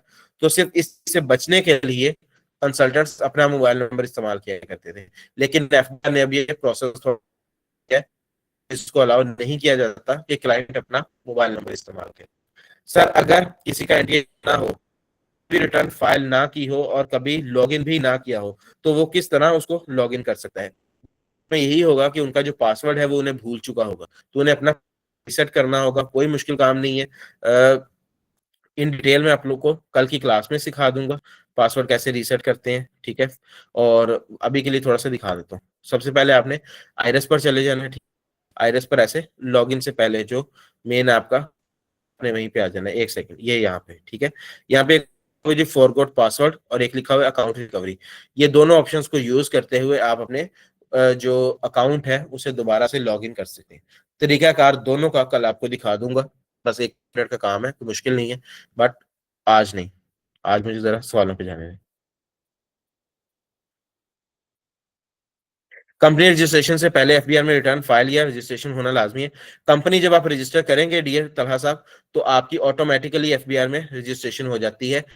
आपको रजिस्ट्रेशन में नहीं करनी पड़ेगी, बस आप कंपनी बनाएंगे और एफबीआर में ऑटोमेटिकली आपकी रजिस्ट्रेशन हो जाएगी। देन फाइलर का स्टेटस कैसे आइडेंटिफाई होगा? एजी, बिजनेस और सैलरीड। फाइलर का स्टेटस आइडेंटिफाई करने का तरीकाकार आपको बताऊंगा, कल की क्लास में जाने दें, ठीक है। वो फिर डिपेंड करता है उनकी क्या किस तरीके का इनकम का सोर्स है। अगर वो इनकम सैलरी से कमा रहे हैं तो फिर सैलरीड करेंगे, बिजनेस से कमा रहे हैं तो फिर बिजनेस पे रह जाएंगे। सर मैं सेल डेस्क के बारे में सवाल पूछना चाहता हूँ कि आप वो हमें किस तरह सिखाएंगे। ये सेल डेस्क के बारे में सवाल पूछना चाहते हैं आप? बिल्कुल, मैं सेल डेस्क ऐसे ही सिखाऊंगा जैसे आप लोग इनकम टैक्स सीख रहे हैं, ठीक है। सेल टैक्स के बारे में भी आपको ऐसे ही पोर्टल्स प्रोवाइड किए जाएंगे जैसे मैंने आपको इनकम टैक्स के पोर्टल्स प्रोवाइड करने हैं। ऐसे ही आप सेल टैक्स के रिटर्न्स भी फाइल करना सीखेंगे। सेल टैक्स की प्रैक्टिस करना इंतहाई आसान होता है स्टूडेंट्स के लिए। उसकी क्या वजह होती है? क्योंकि इनकम टैक्स की तो एक ही बार साल में आती है ना रिटर्न, जबकि सेल टैक्स की रिटर्न हर महीने आनी होती है। तो मैं अपने तमाम तर स्टूडेंट्स को हर महीने उसकी प्रैक्टिस करवा सकता हूँ, ठीक है। Address mention as per CNIC we can different. आप डिफरेंट एड्रेस मेंशन कर सकते हैं, सीएनएसई वाला एड्रेस मेंशन करना जरूरी नहीं है, ठीक है। आपने हमेशा वो एड्रेस मेंशन करना है जिस जगह पर आप रह रहे हैं, ठीक है। वॉइस बहुत लो हो गई है, यस ओके बिल्कुल ठीक है। You are suppose to, Asif साहब कह रहे हैं कि you are suppose to start original class, यानी आज की पहली क्लास स्टार्ट होनी चाहिए थी। जो बातें ओरिएंटेशन क्लास में हो चुकी हैं पहले से, वो दोबारा नहीं की जानी चाहिए थी। आसिफ साहब ने ये बात ऊपर 3 से 4 मरतबा कही है, लेकिन मैं माजरत के साथ उनके मैसेज पे गौर नहीं कर सका क्योंकि मैं क्लास पढ़ाने में मसरूफ था।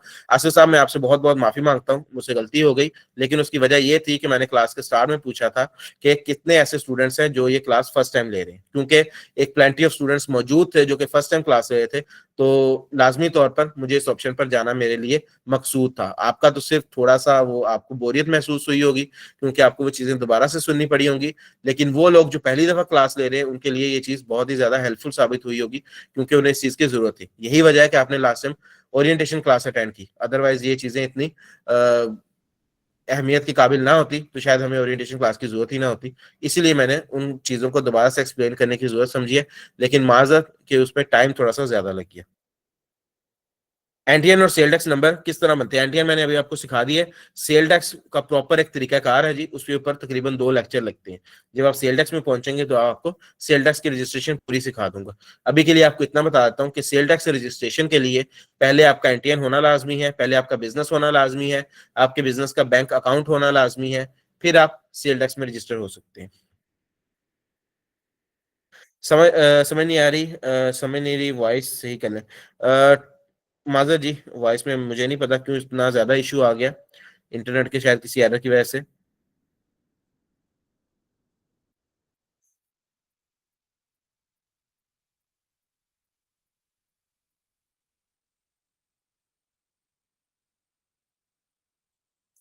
ठीक है, मेरे ख्याल से अराउंड अबाउट 8:48 पर जो है वो वॉइस का थोड़ा सा इशू आया है। और उसके बाद जो है वो इत्तफाकन ही मैंने तकरीबन कोई उसी लम्हे मैंने भी देख लिया कि आपकी तरफ से वॉइस का इशू आ रहा है, तो वो चीज़ टाइमली ठीक भी हो गई। हालांकि मैंने उसको ठीक नहीं किया, वो जो है वो कोई टेक्निकल एरर था और खुद ब खुद ही ठीक भी हो गया। बट फिर भी कोई भी मसला हो, कोई भी सवाल हो, कोई चीज़ आपकी रह गई है, आप अपने ग्रुप पे भी मुझसे सवाल पूछ सकते हैं, आप कल की क्लास में भी सवाल पूछ सकते हैं। आप अपने सवालात मुझे जो आप कल की क्लास में डिस्कस करना चाह रहे हैं आप वो क्लास से पहले भी मुझे सेंड कर सकते हैं, ठीक है। मैं अपना नंबर भी यहाँ पे मेंशन कर देता हूँ, 0304798971, ठीक है। मेरा नाम नोमान है और मैं अपना तारुफ ओरिएंटेशन क्लास में करवा चुका हूँ। मैंने सिर्फ अपना तारुफ दोबारा इसीलिए नहीं करवाया, आसिफ साहब वैसे भी नाराज हो रहे थे कि मैंने कहा इसमें भी ज्यादा टाइम वेस्ट हो जाएगा, वो कोई इतना ज्यादा जरूरी नहीं है मेरा तारुफ। मैं पेशे से जो है जी सीए फाइनलिस्ट हूँ, ठीक है, चार्टर्ड अकाउंटेंट हूँ। और ये मेरा नाम है, ये मेरा फोन नंबर है। मेरा मजीद तारुफ आप ओरिएंटेशन क्लास में देख सकते हैं, उसकी रिकॉर्डिंग यूट्यूब पर मौजूद है। सर मैंने लेट ज्वाइन किया, इसकी रिकॉर्डिंग मिल जाएगी जी, सबको मिलेगी क्लास की recording. Which document are required for importer. Importer के लिए काफी सारी चीजें रिक्वायर्ड होती हैं डियर। सबसे पहले उनकी बिजनेस रजिस्ट्रेशन होनी चाहिए, फिर इसके अलावा उनका बैंक अकाउंट होना चाहिए, इनकम टैक्स की रजिस्ट्रेशन होनी चाहिए उनकी। आपसे कॉन्टैक्ट किस तरह हो सकता है? मोबाइल जी, मैंने ये मोबाइल नंबर दे दिए, ठीक है सर। कंपनी रजिस्ट्रेशन होने के बाद एफपीआर की रिटर्न भी जमा करवानी पड़ेगी या फिर कंपनी के पोर्टल से ही फाइल रिटर्न हो जाएगी? डियर, कंपनी रजिस्ट्रेशन करवाने के बाद आपको दो तरीके से रिटर्न्स करवानी पड़ती हैं। एक, आप एससीसीपी का जो पोर्टल है ना, इजी फाइल, ठीक है, जो मैंने आपको बताया कि जिसके ऊपर आपको सारा काम एससीसीपी का सिखाया जाएगा। यहाँ पर इजी फाइल ओपन ही है, एक सेकंड में आपको ओपन कर देता हूँ। तो ये बेसिकली कंपनीज के लिए एससीसीपी का पोर्टल है। इसे लीप भी कहा जाता है, इसे इजी फाइल भी कहा जाता है। ओपन हो रहा है, मैं आपको दिखाता हूँ। तो इस पे आपने क्या करना है, इस पे आपने पहले तो अपनी कंपनी को बनाना भी इसी पोर्टल पे है, रजिस्टर भी यहीं पे करना है, और फिर आपने सालाना एससीसीपी के फॉर्म्स अलग से फाइल करने हैं और एफबीआर का गोशवारा अलग से फाइल करना है। कंपनी की रिटर्न की जो आखिरी तारीख होती है वो 31 दिसंबर होती है, ठीक है। 31 दिसंबर, अभी आज 5 दिसंबर है, अभी कंपनी इसके रिटर्न्स का टाइम बाकी है, अभी भी बाकी है, ठीक है। जबकि इंडिविजुअल जो आम आदमी होता है उसके रिटर्न की लास्ट डेट होती है 30 सितंबर, और ये डेट जो है एक्सटेंड हो जाया करती है, जरूरत की बिना पर एफबीआर इन्हें बढ़ा भी सकता है, ठीक है। जैसे कि इस साल ये डेट 31 अक्टूबर तक गई चली थी। जब तक ये पोर्टल ओपन होता है तब तक मैं मजीद कुछ सवाल देख लूँ जी।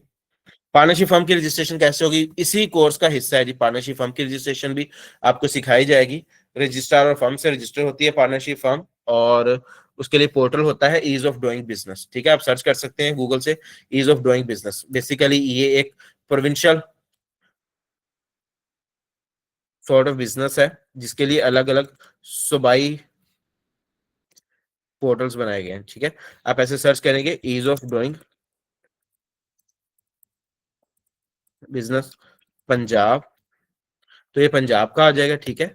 आप यहाँ पे पंजाब के अंदर कोई भी पार्टनरशिप फर्म रजिस्टर करना चाह रहे हैं तो आप ease of doing business Punjab पे कर सकते हैं। अगर आप सिंध में करना चाह रहे हैं तो आप ease of doing business Sindh में कर सकते हैं। आप केपीके में करना चाह रहे हैं तो आप केपीके में कर सकते हैं।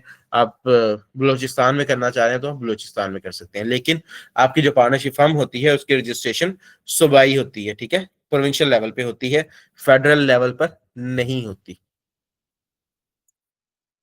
अच्छा जी, ये इजी फाइल का पोर्टल आ गया, इंटरनेट की जरा दुश्वारी की वजह से कोई इतना अच्छे से ओपन नहीं हो रहा। ये देखें, इस तरीके से ये पोर्टल होता है। यहाँ पे ये कंपनीज की लॉगिन आईडीज हैं, ठीक है। ये आपको कंपनीज की लॉगिन आईडीज भी प्रोवाइड की जाएंगी, ठीक है। फिर आप जैसे मर्जी कंपनीज बना बना के देखिएगा, सारा कुछ करिएगा, इनकी रिटर्न्स फाइल कीजिएगा। तो इस तरीके से पोर्टल ओपन हो जाता है, ठीक है। इसमें कंपनी शो हो रही होती है, मिसाल के तौर पे जैसे इनकी कंपनी है जी Sareen hostel and gym SMC private limited, ठीक है, ये कंपनी है। और ये भी कब बनी है? 3 दिसंबर को बनी है। तो ये भी कल परसों ही आज से 3-4 दिन पहले ही ये मेरे पास आए थे स्टूडेंट। तो इनमें थोड़ा सा इश्यू आ रहा था इनकी कंपनी की रजिस्ट्रेशन के अंदर। इनका जो अब आगे जाके आपकी चीजें सिखाऊंगा, इनके बिजनेस क्लॉज की रजिस्ट्रेशन में थोड़ा सा इशू आ रहा था, तो इन्होंने मेरे साथ कंसल्ट किया, वो ठीक हो गई थी। तो इस तरीके से जब कंपनी बन जाती है जी, कंपनी के सारे काम इस पोर्टल से होते हैं। ये सारे काम आपने सीखने हैं, यहाँ से शुरू होके यहाँ तक आपको सब कुछ सिखाया जाएगा। ये एससीसीपी के काम होते हैं। और इस कंपनी की जो टैक्स से रिलेटेड एफबीआर की रिटर्न होगी वो इस पोर्टल से होगी। ये वाला पोर्टल ये आपको अलग से सिखा दिए, बताया, ठीक है। तो इसके ऊपर भी कंपनीज अलग से, इनका कंपनीज का ये देख रहे हैं, ये सारे ये जो एनटीएन्स हैं, ये छोटे छोटे 7 डिजिट्स के, ये कंपनीज के एनटीएन होते हैं। तो कंपनीज के एनटीएन यहाँ ये हैं, कंपनीज के अलग से रिटर्न फाइल होती है यहाँ पे टैक्स की, और इन्हीं कंपनीज की एससीसीपी की रिटर्न वहां से फाइल होती है। कंपनी की पहचान ये होती है कि हमेशा इसके साथ ये लफ्ज लिखा होता है प्राइवेट लिमिटेड, ठीक है। कोई भी कंपनी होगी, प्राइवेट लिमिटेड कंपनी के साथ ये लफ्ज लाजमी लिखा होगा प्राइवेट लिमिटेड। जो आम बिजनेसेस होते हैं उनका लिखा होगा जी अपराइट इंजीनियर्स बस। पार्टनरशिप फर्म के साथ लिखा होगा अपराइट इंजीनियर्स खाली, या एमएस अपराइट इंजीनियर्स। लेकिन जो कंपनी होती है उसके साथ ऐसे लिखा होता है प्राइवेट लिमिटेड, ठीक है। तो इनकी टैक्स की रिटर्न्स जो एफबीआर की हैं वो अलग से होती हैं।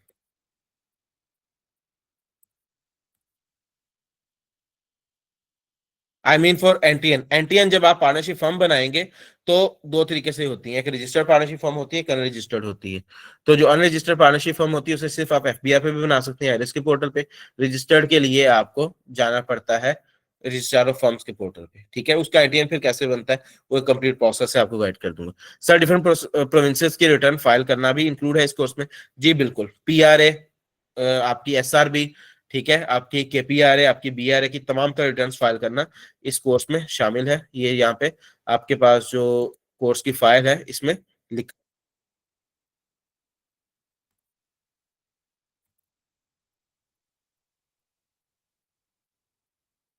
ठीक है। अगर आप यहाँ पे एरिया में जाएंगे तो ये देखें scope of tax on services under PRA, SRB, KPRA and BRA, ठीक है। प्रोविंशियल लेवल पर जितनी भी रिटर्न्स फाइल होती हैं आपकी, Punjab revenue authority, Sindh revenue board, KP revenue authority और बलोचिस्तान रेवेन्यू अथॉरिटी, ये भी सारी की सारी आपको करवाई जाएंगी। इनकम टैक्स की जो है वो रिटर्न फेडरल होती है, सिर्फ वफाकी हुकूमत के पोर्टल पर ही आपने फाइल करनी होती है। जबकि सेल टैक्स की रिटर्न्स जो है वो सूबाई अलग होती हैं और वफाकी अलग होती हैं, आपको दोनों तरीकों से करवाई जाएंगी। अच्छा जी, मेरी बहुत ख्वाहिश थी कि आप लोगों से मैं ओरल क्वेश्चन आंसर्स भी करूं। आप लोगों के माइक्स भी ओपन करना चाह रहा था, तलहा साहब का हैंड भी रेज है, लेकिन मैं आज के सिर्फ माजरत करता हूं, ठीक है। कल तक का वेट कर लें या फिर ग्रुप में सवाल पूछ लें। कल मैं पहले आपके क्वेश्चंस ले लूंगा, ठीक है। 5 से 7 मिनट पहले हम अलग से मुख्तस कर लेंगे, आपके सवालात ले लूंगा, ठीक है। और देन मैं आगे कन्वर्ट जो है कंटिन्यू कर लूंगा। अभी 9:32 हो चुके हैं, 2 मिनट ऊपर हो गए हैं। ये नहीं कि मैं आपको 2 मिनट नहीं दे सकता, ठीक है, लेकिन मेरी अगली बैच की क्लास का टाइम स्टार्ट हो चुका है और उनके 2 मिनट जो है वो आपके हिस्से में आ चुके हैं। तो इसलिए मैं आप लोगों से माजरत करना चाहूंगा, मैं इसको फर्दर कंटिन्यू नहीं कर सकता, मैं यहीं पे वाइंड अप कर रहा हूँ क्लास को। आप लोग जैसा भी आपको क्लास लगी है, सेल टैक्स 1 मंथ कोर्स में, सेल टैक्स 1 मंथ कोर्स में नहीं सिखाया जाएगा डियर। सेल टैक्स जो है वो आपके 4 मंथ कोर्स में शामिल है। आप अलग से सेल टैक्स सीखना चाह रहे हैं वो आप 1 से 1.5 महीने में जरूर सीख सकते हैं, आप उसमें भी शामिल हो सकते हैं, ठीक है। और आसिफ रामे साहब कोई मसला नहीं है, ठीक है।